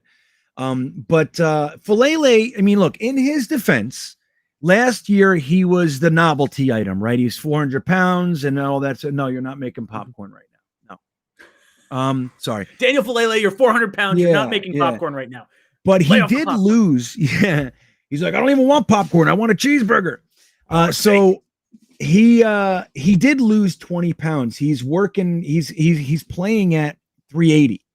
So that shows something, right, man? And he can move a little bit. I wouldn't be upset if we drafted Falele. I would be upset if we drafted him in a Vlad Dukas type of a situation where you overdraft him and expect him to start. That would be a problem for me. Yeah, 100%. Guys, if you're just jumping in the stream, make sure you drop a like on this video. Every 25 likes that we get, we're going to pick a qualifier for a t-shirt that's going to win one of our support independent Jet content creator shirts that Matt O'Leary made. Matt has COVID tonight. Unfortunately, he is unable to participate. Hopefully, after 5 days of non-symptomatic use, he'll be able to hit the field just like the NFL changed their rules today and are allowing to do. But if every 25 likes that we get on this video, we're going to pick a qualifier for the t-shirt, and all the proceeds of the t-shirt wind up going to St. Jude's Children's Hospital. So it goes towards a really good charity as well. So make sure you hit that. As of right now, whoops, sorry, I'm changing all sorts of things on us. Oof, all over the place. I got to pick another qualifier. All right, so right now, yesterday we picked Knobcraft, Rusty Spooner, Ace Solo, Gohan Angered as our qualifiers from yesterday's stream. If you want to qualify for next week's giveaway, all you have to do is comment on this video after it's aired. And during this stream, we got AntJets82, GVH, SDA Jets, Kelly McTavish, Joe Campione, and Shane Trent as our qualifiers, along with Owen. All right, here we go. We got Owen. What's your last name? Barreira. That's not written on the right line. That's okay. So yeah, make sure you hit the like button. If nothing else, it helps the channel out a little bit. So thank you. Yeah. Let's see. Did I have any other topics in my arsenal that I wanted to touch on first? All right. You know what? Let's talk some draft picks. Let's get the chat feeling a little bit drafty right now. Let's get it drafty in here. Get drafty. It's getting chilly down here. I like it. So Jets are currently sitting at pick 4 and 6. And here, let's do this, Green Bean. I think this would be kind of fun. Who knows? Maybe our fan base out there that's watching is going to hate us for it, but whatever. I want you to go and look up a mock draft recent, like since we've had the 4th and 6th picks. Pull up any mock draft. I want to talk about it. I'm going to pull up Tankathon. Okay. All right. You're going to go Tankathon. A mock draft that's already done, you mean? Like mock draft that's already done. Draft? So I just right. want to see, like, okay, let's have some conversation. Let's start looking at some players. Okay. Let's start, like, giving our thoughts on what we like or don't like about particular selections. So let me share my screen. I will share a tab, and we're looking at Tankathon. All right. So let's see if I can do this, and maybe we'll look all right. All right. So here's the Tankathon leaderboard and where the Jets are going. So right now they have Hutchinson, Thibodeau, Neal as the first 3 off the board. That, to me, I think is a worst case scenario. I think there is a real outside chance that one of those 2 edge rushers does make it to 4. I don't like Derek Stingley Jr. at 4, personally. I think cornerback for this particular type of defense is not the priority that it was in, say, like the Rex Ryan defense. So I would not be thrilled with that pick. I think the upside is enormous. Like, don't get me wrong. Fine. I'm okay with that. And then they have us taking George Karlaftis at number 6, the edge from Purdue. If we walked away with those two, I would feel like our defense is drastically better than it was this year. That being said, I would probably err on the side of either Hamilton or an edge at 4 over Stingley. And then depending on how the board fell to 6 would be the opposite way. Like, maybe you would convince me at Hamilton at number 4 with Karlaftis or David Ojabo at 6. Totally. I don't know. How are you feeling about the way this board has broke, and how do you feel about these two selections? The way it broke is interesting. I don't know. I don't see Jacksonville taking an edge. I know people are saying, I think Jacksonville has their edge rusher. Like, they have, that's a strength of their team. I think they're going to, a new coach coming in, especially if it's who's been rumored to at least interview in Leftwich. He comes in, he's going to want to make sure Trevor Lawrence succeeds. So they're going to grab the best tackle, and that's how I see it, man. And they're probably going to go that route. So I don't buy it. I don't buy that the first 2 picks are edge rushers. I get it. I'm not saying it's crazy. I just think it's going to break differently. If it did break this way, I would not want to see Stingley either. If that's what we do, that's what we do. I'm not brokenhearted because I do like the idea of having that premier type of cornerback with our group, with our young late round pick overachieving bunch. I think having a lockdown type of guy with them could be really awesome. And I like the pick of Karlaftis at 6. I think he's really been underappreciated by a lot of particularly Jets fans. I don't think a lot of Jets fans even know he exists. They're all mad that we moved to pick 4, and they don't even know that there are 2 other studs in this first round for edges, maybe even 3 when you start talking about Drake Jackson or Johnson. I forget the guy from USC. Drake Jackson. Talking about him. Yeah, Jackson. So I mean, Karlaftis is going to be a very, very good pro in my opinion. If Hutchinson wasn't there, or Thibodeau, like, he's definitely the top edge off the board. In a lot of other drafts, if it's just him, he's the best on the board, in my opinion. So I wouldn't be brokenhearted, but what I would do, obviously, is I would take Hamilton at 4, and I would take Karlaftis at 6, and I would be ecstatic with that draft.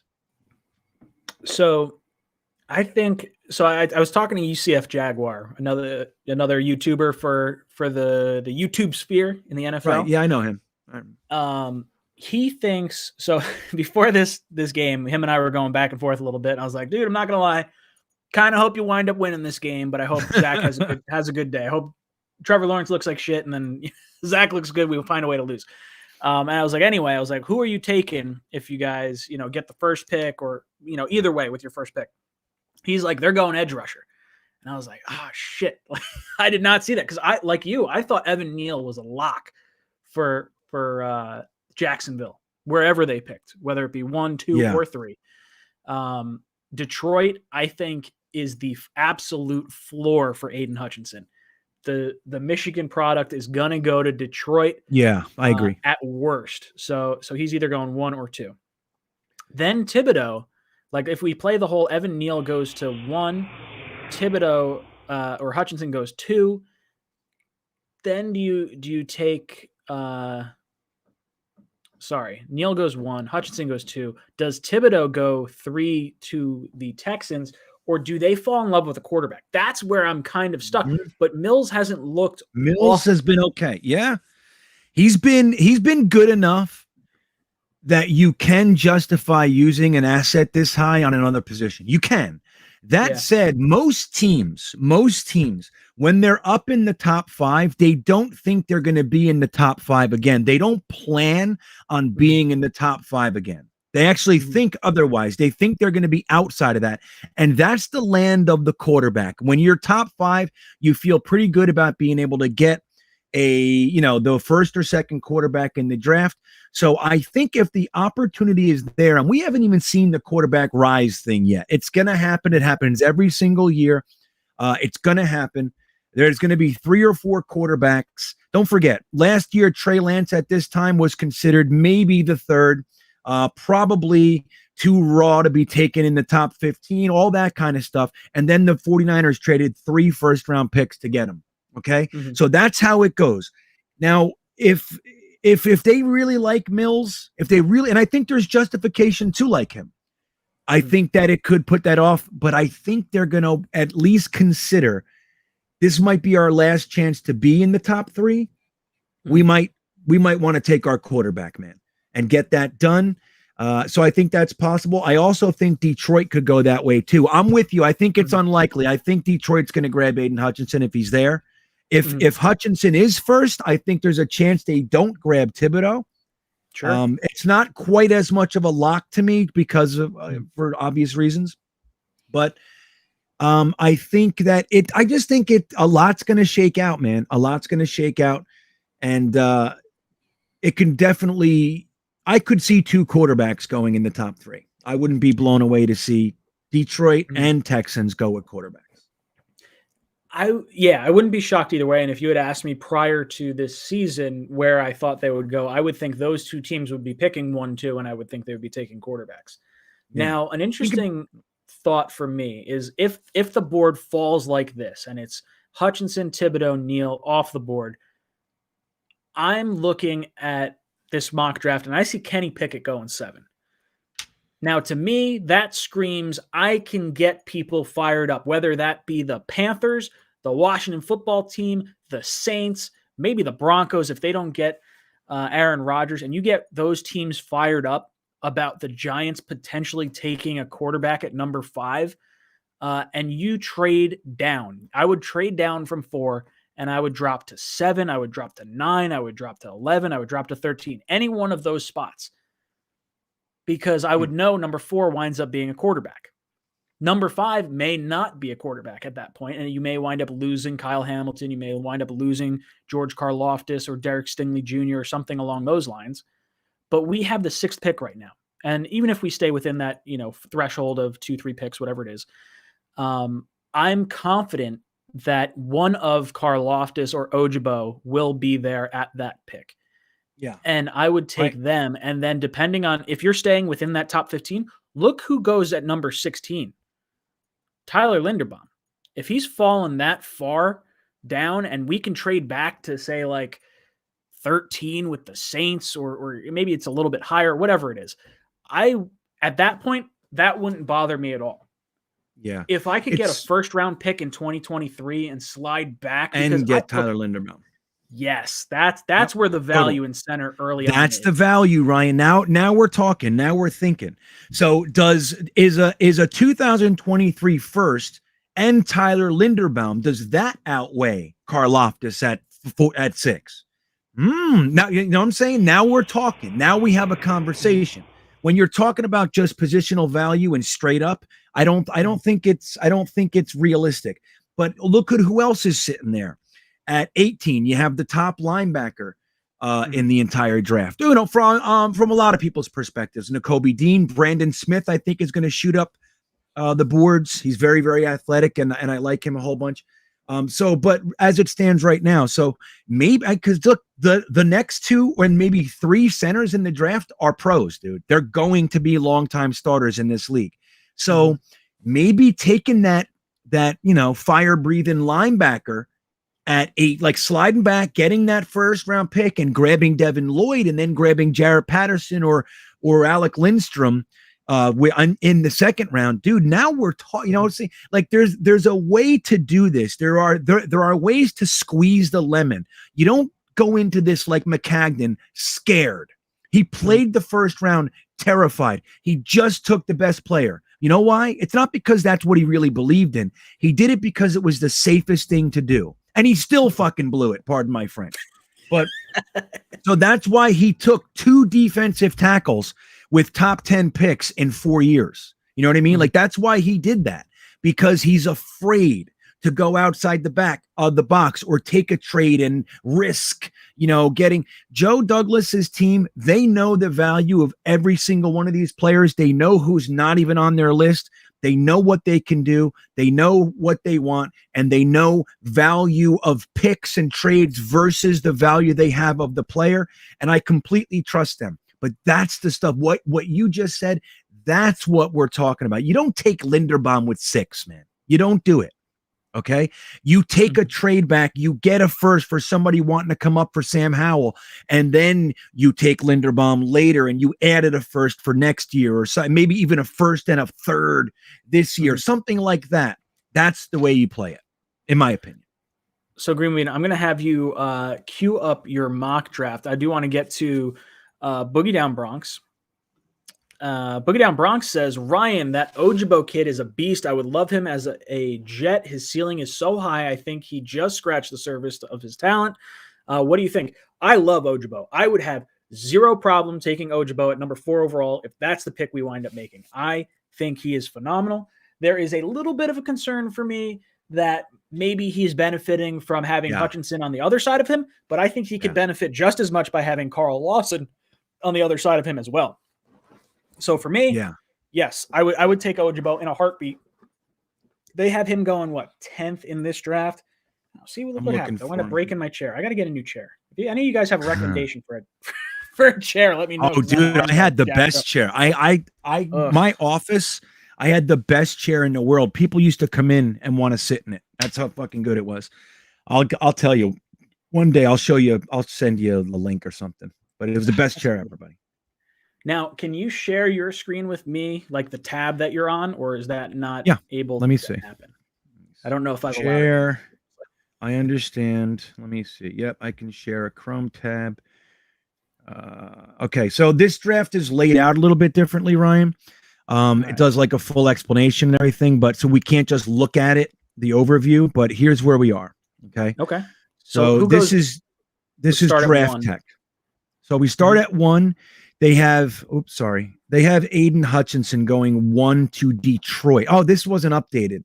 Shit, I'm sorry. It's close. It's very close, but I guess they didn't update it for this week. Let's go with it. Okay, sorry. I thought it was. So they have Aiden Hutchinson going 1st overall to the Lions. Then they have Jacksonville taking Evan Neal, which is again, that's how I see it too, man. I mean, maybe they can't. I think when a new staff comes in, they're looking. We have Trevor Lawrence, we have 𝐒𝐿𝐵𝐿𝐵𝐿 Chenault, we have Travis Etienne. We need to be able to use these guys. I think that's the priority for me, anyway. Sure. Number 3, they have Matt Corral going to the Houston Texans, and I think that's also realistic as well. I don't think Mills is the same prospect as Matt Corral. But he's playing in the NFL and looking good. He was up for Rookie of the Week this week. I think he had 21 for 25 or 22 for 25, something like that. 252 and 2 TDs. Not bad. I was looking at it just before the stream. It was 21 of 25 is what it wound up being. Yeah. So not bad, Mr. Mills, Stanford. So then they have the Jets taking Kayvon Thibodeau at pick number 4. And that makes, I love it. I would love Kayvon Thibodeau from Oregon. Then they have the Giants going with another quarterback, Kenny Pickett. Interesting. I think Howell would go there. I think Howell is going to be the second. So Pickett is the quarterback that I've seen go higher right now. I've seen Howell fall a bit since the beginning of the season. I don't. If I were the Giants, I would not take a quarterback in the top. I wouldn't take a quarterback this year at all. I would run it back with Daniel Jones. Just keep building up your team, and then next year, you know what? I shouldn't say that. I think Daniel Jones is garbage. I don't think he's garbage. I think his issue is turnovers, and he may never be able to fix it, which is a shame. But I think right now you have such a trade chip with Daniel Jones. Like, I think people are still like me, kind of like, I'm not totally against the kid yet. Like, I think there is a real shot that Russell Wilson ends up in New York as a Giant, and I think they're going to give up Daniel Jones and both first-round picks this year to get him. Wow. Look, that's serious. But look, Ryan, if you remember that draft, that was the Dwayne Haskins, all that sort of. That was Kyler the Quinnen Murray, Williams, Bosa, Quinnen. Yep. So when the Giants sent in the card and it said Daniel Jones on it, 100% of the NFL analysts said, "What the F was that?" Okay. I mean, 100%. There wasn't one guy that said, "They're brilliant. This is the move." Everybody said it's fine to like him more, but you didn't. They had 2 firsts. You could have got him with your second easy. They freaked out and thought the Washington Redskins liked him more too, and they didn't want to risk. I get the move, but they overdrafted Daniel Jones. They've given him nothing but support since now. It hasn't worked out, but last year people were saying the Giants offense is going to be electric. They've done nothing. Why? Numerous reasons, but one of them is because Daniel Jones can't do anything. He's overdrafted, dude. He was overdrafted, put in too early, and the weight was dumped on him way too early, in my opinion. And I don't know, a new GM and all that. I think they're going to take the opportunity to switch gears. That's what I think. You know what I mean? So yeah, I think it could be, but I like what you said. Russell Wilson, if they can get him, they're going to do it. So how weird would it be to have Russell Wilson in New York and then like the Seahawks of all teams to have like Jets pick 4, Seahawks pick 5, Jets pick 6, Seahawks pick 7. Yeah. I would love to trade out of 4 just to screw them out of a quarterback or whatever they were trying to do just to like spite them. I don't know. It's interesting. I don't know. This quarterback carousel between Rodgers, Watson, and Wilson is so fascinating to me. Yeah, it is. It's craziness. Now, look, what if they trade for Russell Wilson and they're at 5 and we're at 4 and we call Pete Carroll and they have the 2 first and we say, dudes, I just want you to know somebody's up here calling for the quarterback you want. We're going to take a safety. We're going to take a quarterback. Give me both first. On the phone. Oh, 100%. 100%. Give me both first, man. I'll give you your quarterback. Team, whether it be the Giants or any other team. If the Giants are sitting at 5 or they trade that pick and another team sitting at 5, I am beating the drum that a quarterback is about to be taken. That's and I'm going to try and trade back 100%. If an edge rusher is there, Thibodeau or Hutchinson, pull the trigger, make the pick. If they're not, I'm playing up the trade down scenario. And then worst case scenario, I'm either taking, an edge rusher or I'm, pulling the trigger on Hamilton or something along those lines. Dude, P-Cap, we already know that the Seahawks are workable, dude. We can work them. Do you think they would want? I think we're going to get to a point where no one wants to trade with goddamn Joe Douglas. He's too good. Pleased everyone. Like I feel like the Saints, or not the Saints, sorry, the Seahawks. I feel like the Panthers are just never, ever, ever going to to trade with us again. Are you kidding me? Denzel Mims. They're going to send us a second for Mims next year. They're going to send us a second. Yeah, you'll see. They're going to give us their 2023 second. Denzel Mims. They are going to do it. I'm going to be elated.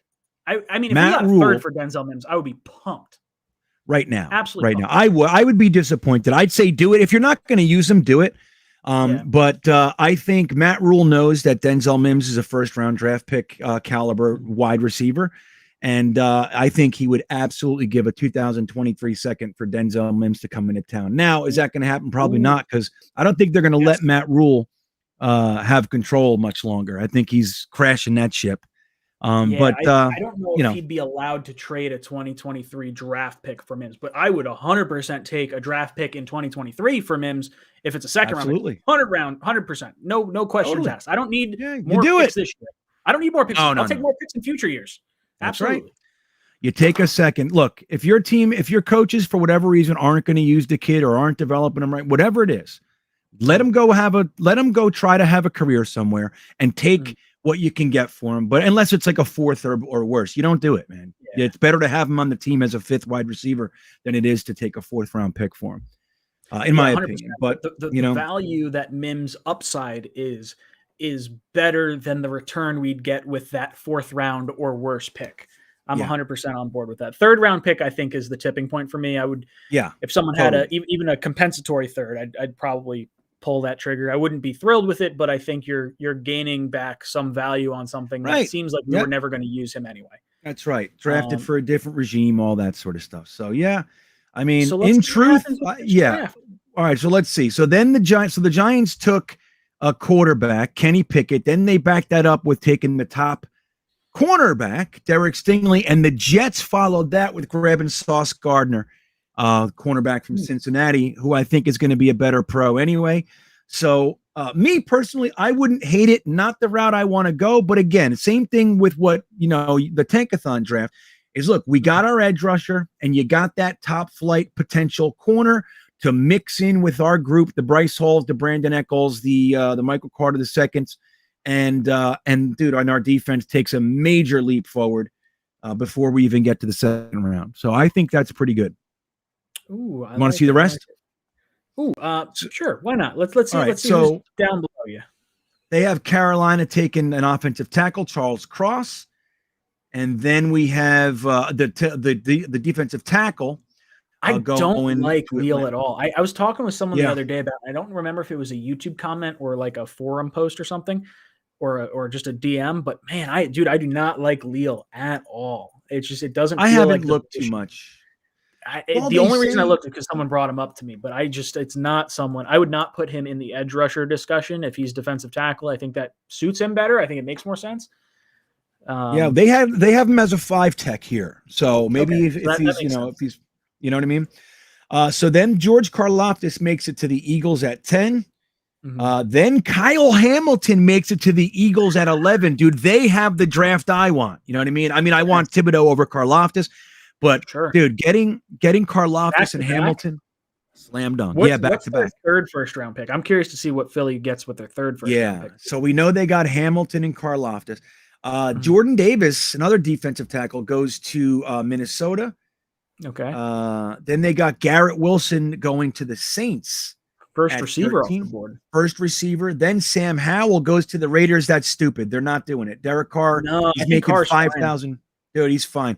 Anybody who doesn't like Derek Carr has no idea what they're talking about. He's thrown for 4,000 yards or right under, like 3,950 every year of his career. And this year he's probably going to break 5,000. So it's not him, dude. They've taken his weapons and shuffled them every single year. He's got a new staff for the most part, like as far as not staff, his cast. So I think that's a silly pick. Then you got the tackle from Ohio State going to Pittsburgh. Ojabo goes to Denver at pick 16. And then it has the next, we could stop there. But we've got some guys asking for our a second round as well. So since we have 2 picks at the beginning of the second round. You want to see the second round? Yeah, let's see that. I pulled up Tankathon's second round as well. So after you're done with this, we'll jump back to Tankathon. Let me see. And then I had Walter Football up as my next mock draft after that. Okay, so here it is. This is good. So, they have Detroit opening the second round with 𝐒𝐿𝐫𝐞𝐞𝐳. Wow. Now the Jets, they have taken Wiedemeyer at the tight end 36. Great pick. Yep. And then they have us taking running. Oh, I would love this too. Kyron Williams. It's not who I want in the second round. Same thing like I felt with P. Ryan. I liked P. Ryan. I thought he was drafted a round too early. But this is the same thing. Like I would like a running back in the third if we do it, maybe fourth. But how do you not like Kyron Williams, man? Kyron Williams and Wiedemeyer after getting Thibodeau and Sauce Gardner. Dude, it's a good draft. Good draft. That's a rock solid draft. I would say I'm the same with you. I don't love running back in the second round. I'd be very upset. Wiedemeyer, I like the position with tight end, but it's not where I'd like to go. And maybe it's just because I haven't watched much tape on him for this season. I watched his tape previously, and I wasn't overly thrilled with it. Oh, I like him. You know what, though? I got to see where Trey McBride went, because Trey McBride, in my opinion, is the top tight end in this class. That's kind of where I'm feeling as well. They have Linderbaum all the way at what, 22? 22. Yeah, Linderbaum's going to watch you. People are going to be blown away. Everybody thought Creed Humphrey was a first round pick last year. He made it to the bottom of the second. I wouldn't be surprised to see Linderbaum make it to the second round. People are freaking out. You know, I wouldn't. I'm not saying it's going to happen. I wouldn't be surprised. The second round, and Detroit's calling. And they say, "Hey, give us a 4th round pick to get up there." Were you doing it? Or are you trying for what? Say that again. Let's say the Lions are sitting there at the top of the second round, or whoever's at the top of the second round, Jacksonville, whoever. Are you trading your second round pick plus another pick to move up the 2, 3, 4 slots, whatever it is, to get Linderbaum? Or is that additional player in the third or fourth round? No, I'm not doing it. I would take Jarrett Patterson or Lindstrom. I would just sit where I am and take the guy, the other guy. Fair enough. So they have McBride going 29th to the. They had right. So that's why Wiedemeyer made it to us at 36. Okay. Makes sense. That makes sense. All right. You guys want to see our fifth round? Let's go to this. All right. So here's how the tail end of the Tankathon draft went. So we took Stingley, we took Karlaftis. Again, don't love the Stingley pick. I don't think either myself or Green Bean was on that. We both like Karlaftis, but I think both of us would be on board with trading down that fourth round pick or that fourth overall pick, or maybe you take Hamilton at 4 and you take the edge at 6, and then I'm all is right in the world for me. Then we wind up going down the board. So Detroit winds up taking their quarterback at 28, Malik Willis. That's the pick they got from the Rams in the Jared Goff, Matthew Stafford trade. And then in the second round, they have us taking Jaquan Brisker, the safety out of Penn State, and David Bell, the wide receiver out of Purdue. David Bell, huh? I'm just curious who else is down here that we passed on to do that. Lots of good guys. I don't know enough. Oh, but look who's down here. Trey McBride, 65. Who do you go to? Oh, that's us? Jacksonville. No, Jacksonville. First pick in the third round. They have us taking Damon Clark. I would swap out the tight end in one of these second round picks. If you want to call it the 38th pick, so that way you get value, whatever. David Bell's 6'2", 210. So that would be the Mims replacement. You know what I mean? Yeah. Yeah. This team feels like we want to run through the tight end and also have guys that are running crisp routes. And I don't know anything about David Bell, but I know a little bit. Like for me, I want that like 6'5" guy that's just a huge red zone target, like massive catch radius. That's the type of receiver, like a Brandon Marshall, a Keyshawn Johnson, something along those lines. But even Braylon Edwards, just a big guy with a massive wingspan. Like that's what I want. I want fingers that are like I don't have huge hands, but I want fingers that are like up to here. Like guys with just big old mitts that can go up and grab the ball. So I don't know. I think safety's a need, wide receivers a need. I don't know. I would be disappointed with these picks outside of Karlaftis, I think. And I just don't know enough about the safety or wide receiver to make a real sound judgment call on.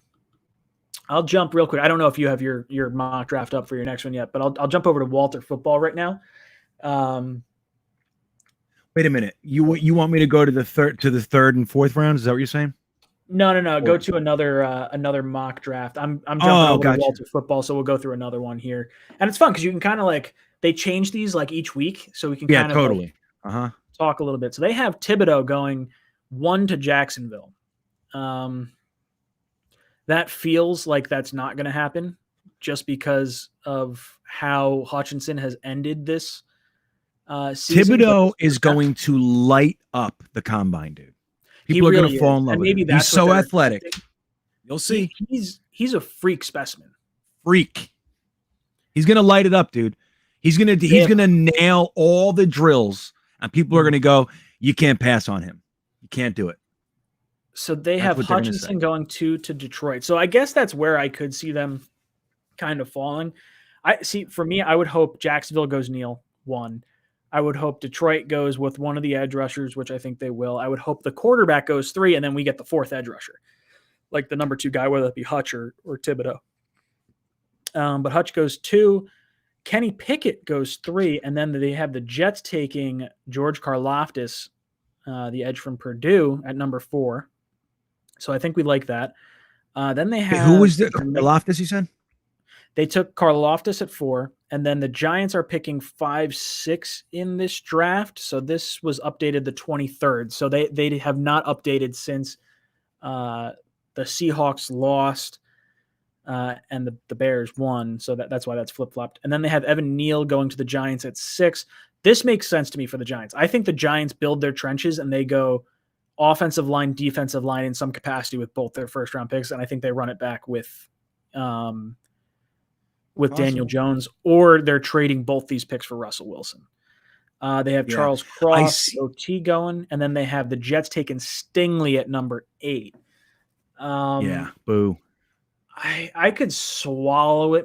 Oh God, that's going to be a bad clip. I could swallow this draft pick a little bit more at number 8. I think.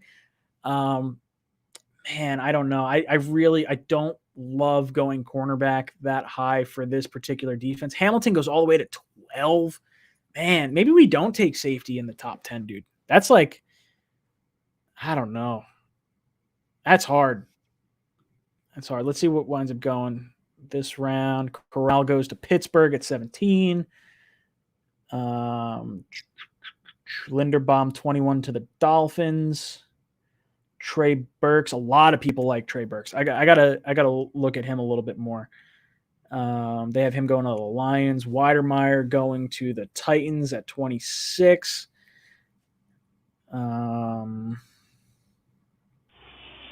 Trevor Penning is the tackle that we were talking about earlier today. Him going to the Packers. Chris Olave at the end of the round going to the Packers. And then let's see what we get at the beginning of this round. Jets taking Devin Lloyd. Okay, I like this. That's a good pick, especially that late. I didn't think he'd be that late, but I'd be pumped for that. And then where's our other pick? Logan Hall, defensive end out of Houston. I don't know anything about him, but I don't hate double dipping at edge. Yeah, why not? I don't love it. I'll admit I don't love it. I'm into it. I would say, based on those picks, I like Karlaftis. I don't like Stingley. I like Devin Lloyd. I don't love the position for Logan Hall. That doesn't mean I don't necessarily like the player. I'd have to actually do some research on him. I'm just trying to see where anyone else is going here. God, it's such a crapshoot. I don't know. It's a funny thing, man, because there are so many players that would be great, right? Like so many. Sure. It's a similar thing we were just talking in the chat, like, go Hangard. He said, I'm still not over not taking Creed, right? Yeah. Creed Humphrey, that is. And it's like, but you got to remember, like, you can't get everybody, right? So we took Elijah Moore with the pick that we would have used for Creed Humphrey. It was one or the other. We chose Elijah Moore. As much as I loved Creed, as much as Creed is doing, dude, you can't be upset with that. Like, you can't. I mean, it's we have Moore was the right pick, especially with everything we wound up seeing this season. 100% Moore was the right pick. Dude, our center's playing top 10 football, right? Granted, the beginning of the season was rough for our whole offensive line, but they're learning a whole new complex system. They all looked lost. And it was undeniable. But he's playing top 10 football, and we got probably the best wide receiver that we've had in recent memory, really. Especially drafting a wide receiver. So, like, you can't be upset with, like, you can't get everybody, man. You can't. You get one pick. You know what I mean? Usually. Thankfully, Joe Douglas has given us 2 in each round for a while, but multiple rounds. Yeah. Dom C, our buddy Dom. What's up, Dom? Drops in with a super chat. He says Brisker or Bell would be fabulous picks. Brisker might be the hardest hitting safety in the draft. Bell has produced year in and year out. He's not only an X, he can line up anywhere. All right, so my ass needs to do some research on Bell. Yeah, that's what I'll remind you, Ryan. Dom C is the one writing draft player breakdowns, positional breakdowns for greenbeanjetsfan.com. The article that came out last week was about the safeties. So he breaks down I think it was 5 safeties, like a couple of the top guys, a mid-round guy, and a sleeper guy. And he's doing this week, he's doing, if I remember correctly, the tight ends. And that comes out on Wednesday. So guys, make it over to greenbeanjetsfan.com and read Dom C's articles each week. They're fantastic. They're great reads, and you'll learn a lot by reading them. So I trust him. If he's talking about Brisker and Bell, I'm in. Yeah, dude. Dom knows his stuff. Dom was the one that was on. Was it a mock draft that we did on your channel? Yeah, the contest. You know what's funny, Ryan? Dom just sent me a text yesterday with like a screenshot of that night and said, "We got to do this. You got to do this again." And I was like, "You know what? It was so fun. That was a great time. I think we should do that. I think we wind agree. up doing like maybe instead of like some t-shirt giveaways or something like that, maybe we wind up doing like, or maybe it's a t-shirt giveaway and you get entered as a someone who's going to be making a pick. How many people did we have in on that? Because we picked multiple. I broke it down. Teams, right? Yeah. I think it was 10. Including you, Matt, and myself, we had 7 winners. I think it was. I had 10. Maybe I forget. We broke it down so it was easy. So we all had even number of picks or some shit. I don't know how we did it. I completely forget. I got to watch it again. But yeah, that was such a good time. Such a good time. It's great to get these guys in a position where they can participate. You know what I mean? Like you do with the calls and shit every week. I love that. I love hearing from these guys. Great. I love it. See, this is how we find out about players too. Like people wind up reaching out to us. Like, what do you think about so-and-so? It's like, well, guess what? I don't have a whole lot of time to watch every single tape on every single player. So if you guys find someone you like and you think is good, throw it my way. I have no problem looking into this guy. It makes me more excited for stuff because then I love the dialogue that goes back and forth. Boys and girls, we have about 10 minutes left in our stream. If you hit the like button, every 25 people that like this video, we are going to pick a qualifier for a t-shirt after the stream. So we have Knobcraft, Rusty Spooner, Ace Solo, Gohan Angered, Ant Jets 82, GVH, SDA Jets, Kelly McTavish, Joe Campione, Shane Trent, Owen Barrera. Sorry, I pronounced that name wrong. And Brendan Ferris. You guys are all qualified for our t-shirt giveaway. And you know what? Let's do another qualifier right now. We just eclipsed the 200 like threshold, so we're gonna do that.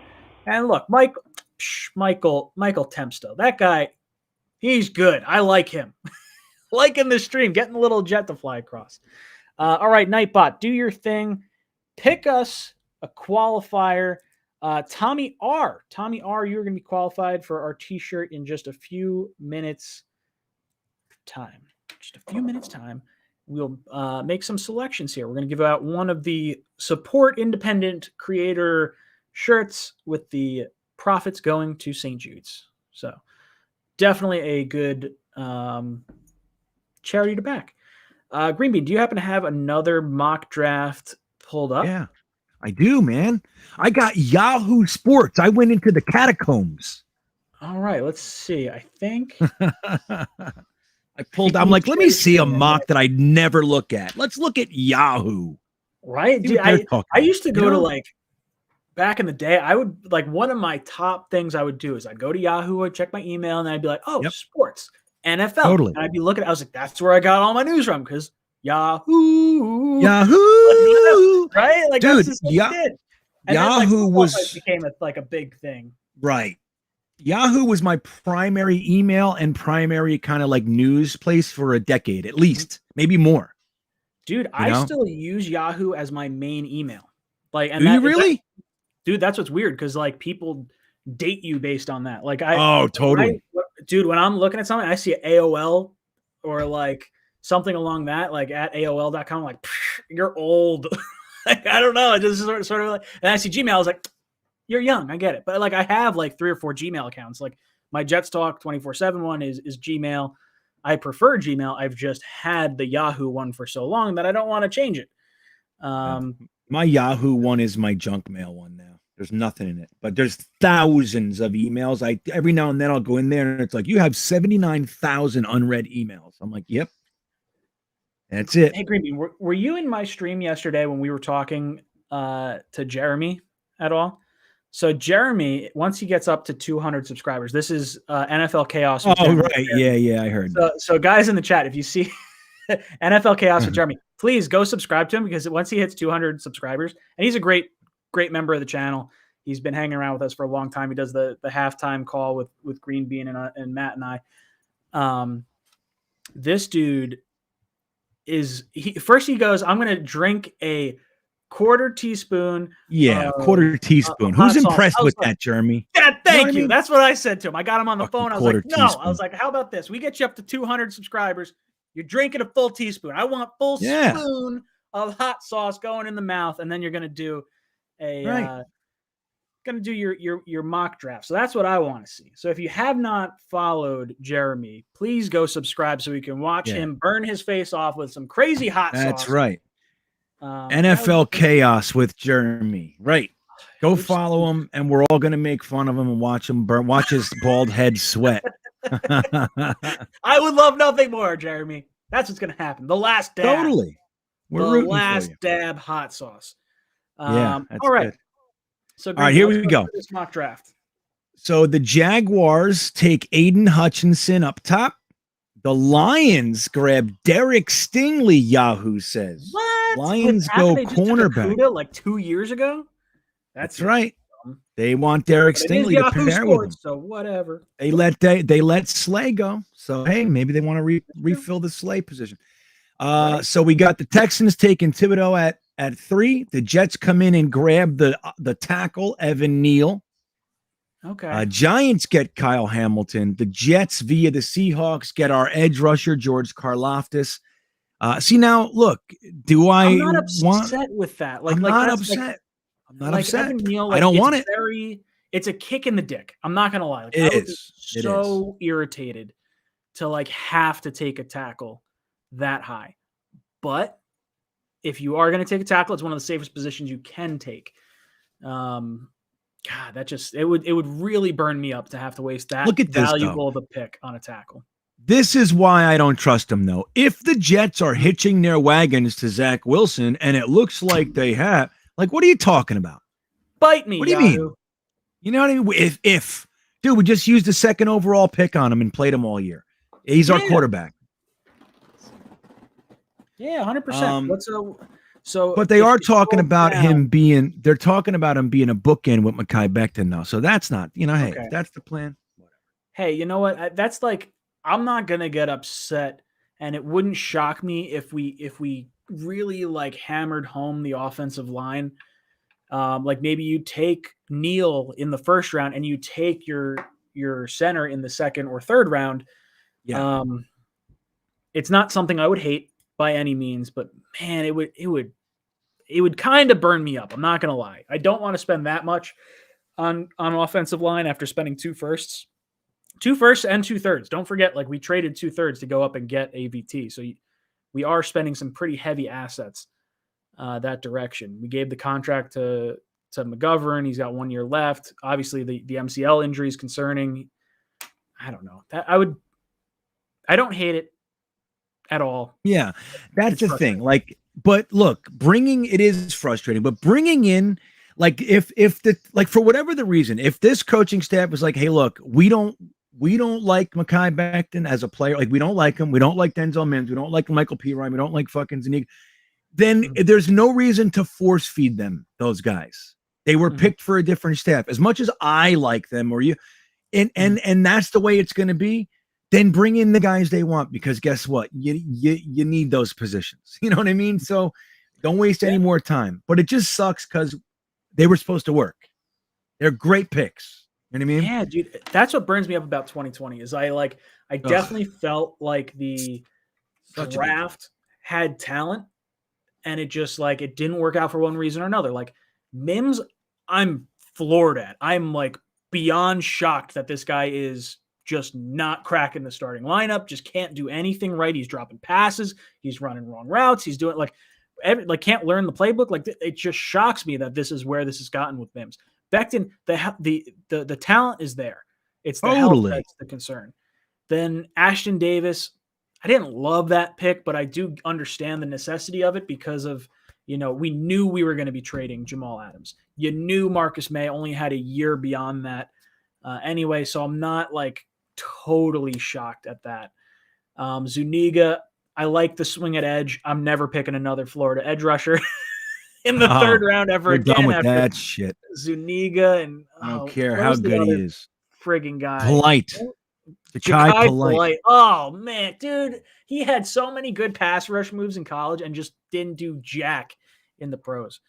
And then our 4th round is where I thought we really came off the rails. That was the Morgan pick that none of us liked.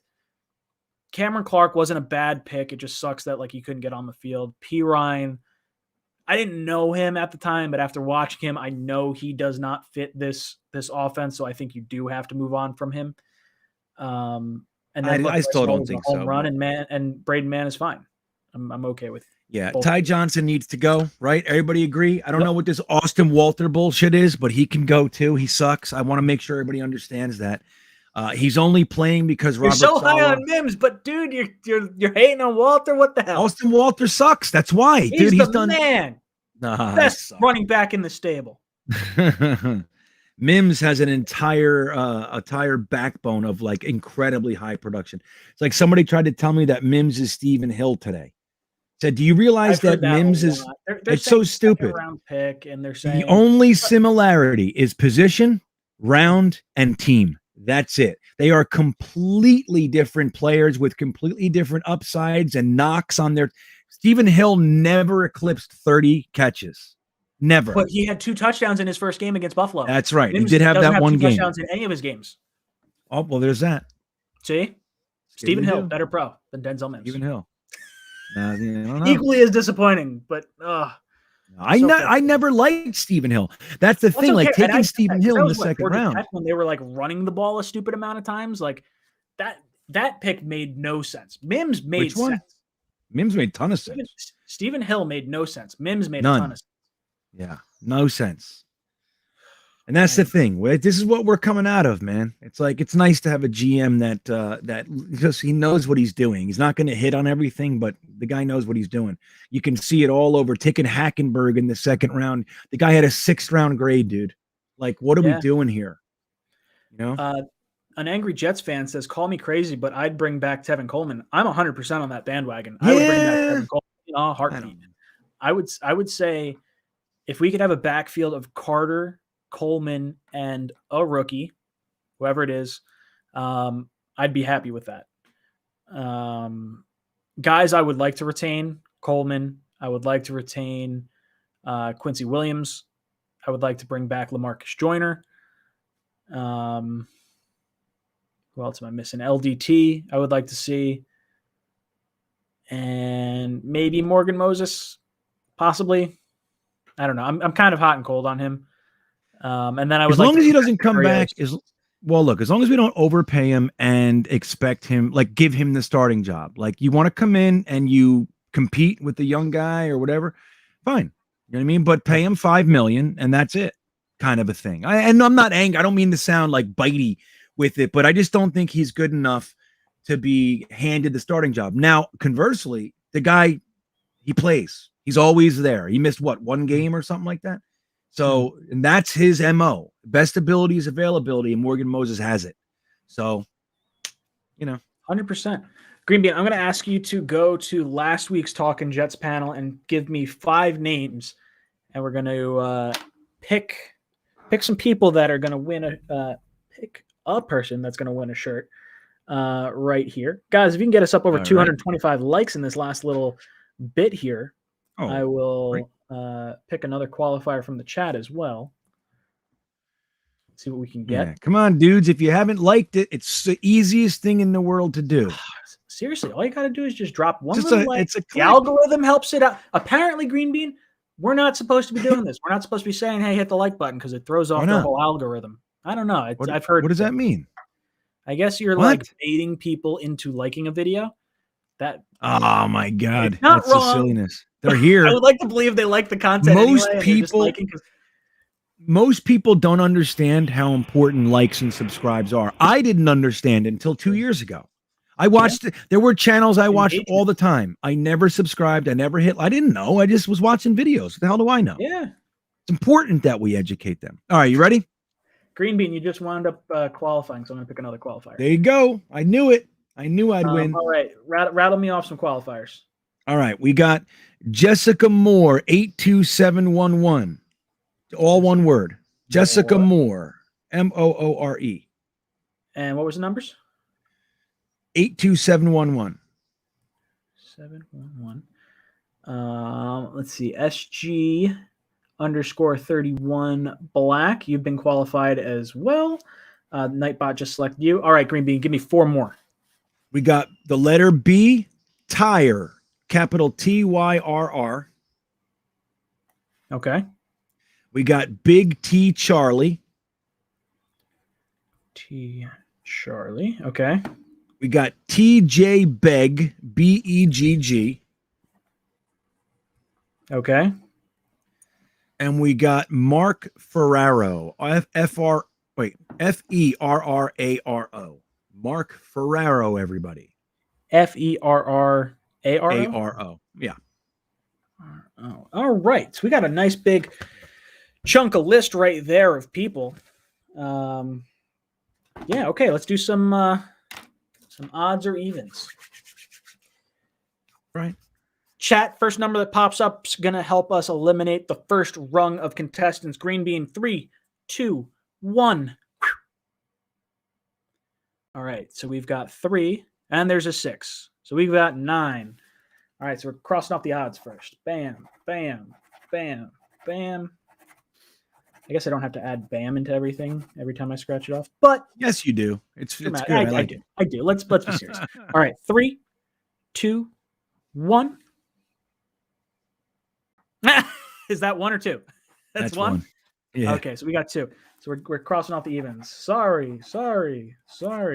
Every time I do this, I try to look at a name that I really enjoy and hope that they wind up winning. Last week they wound up winning. It was like Zach Wilson is number 1. All right. 3, 2, 1. We're going odds. Sorry, Spooner, you're gone. You're gone. And we're down to 2. Okay. So let's say the next number in the chat plus whatever we put up on the screen. 3, 2, 1. 7. Is it the 5 or is it the 2? I think I'm going to go with the 2, just because I looked over and it's 2. So yeah. What did you throw up, a 2, Green Bean? Yeah, 2. Right. Okay, so we got 9. So the winner of today's giveaway, Jessica Moore, 82711. Hope she's here. Yeah, Jessica. Reach out to me on one of my social media platforms. I'll get your information. I'll send you out one of those cool support independent Jets content creator shirts. Want to thank you so much for supporting the channel and just hanging out with us all the time, commenting, liking, all that good stuff. All right, Green Bean, we have reached the end of our show, and I want you to know I'm very upset that I'm not going to see you for an entire year. I know, till 2022. Here it comes. 2022. It's going to be nuts. Oh, man. Way too long. Way too long. All right, Green Bean, let everyone in the chat know what you got going on and any last words for our panel. Well, we have the contest going on. If you guys haven't subscribed to my channel, Green Bean Jets Fan and Full-Time Coaster Tour on YouTube, then you're not in the contest to win a t-shirt of your choice from greenbeanjetsfan.com merch store and a Manscaped Ultra Smooth package. But as is standard on Tuesdays at 10:30 p.m. over on Green Bean Jets Fan on YouTube, we will be having the After Hours Jets Fest, and we talk about all sorts of crazy shit. And that one, 10:30 to midnight, starting in a few minutes. I love it. Green Bean, thank you so much for hanging out with me. I'm so thankful for you. I'm hoping Matt winds up doing better. Matt's on the COVID list, unfortunately. Hopefully he's feeling good. He'll be back with us next year. Right on. Sorry. Dad next jokes, year. right? Like this, I'm preparing. You're doing great. I'm doing great. Like you're doing a great job. What winds job. up happening. All right, boys and girls. My name's Ryan. I've been your pilot. This is Jets Talk signing off. Jets.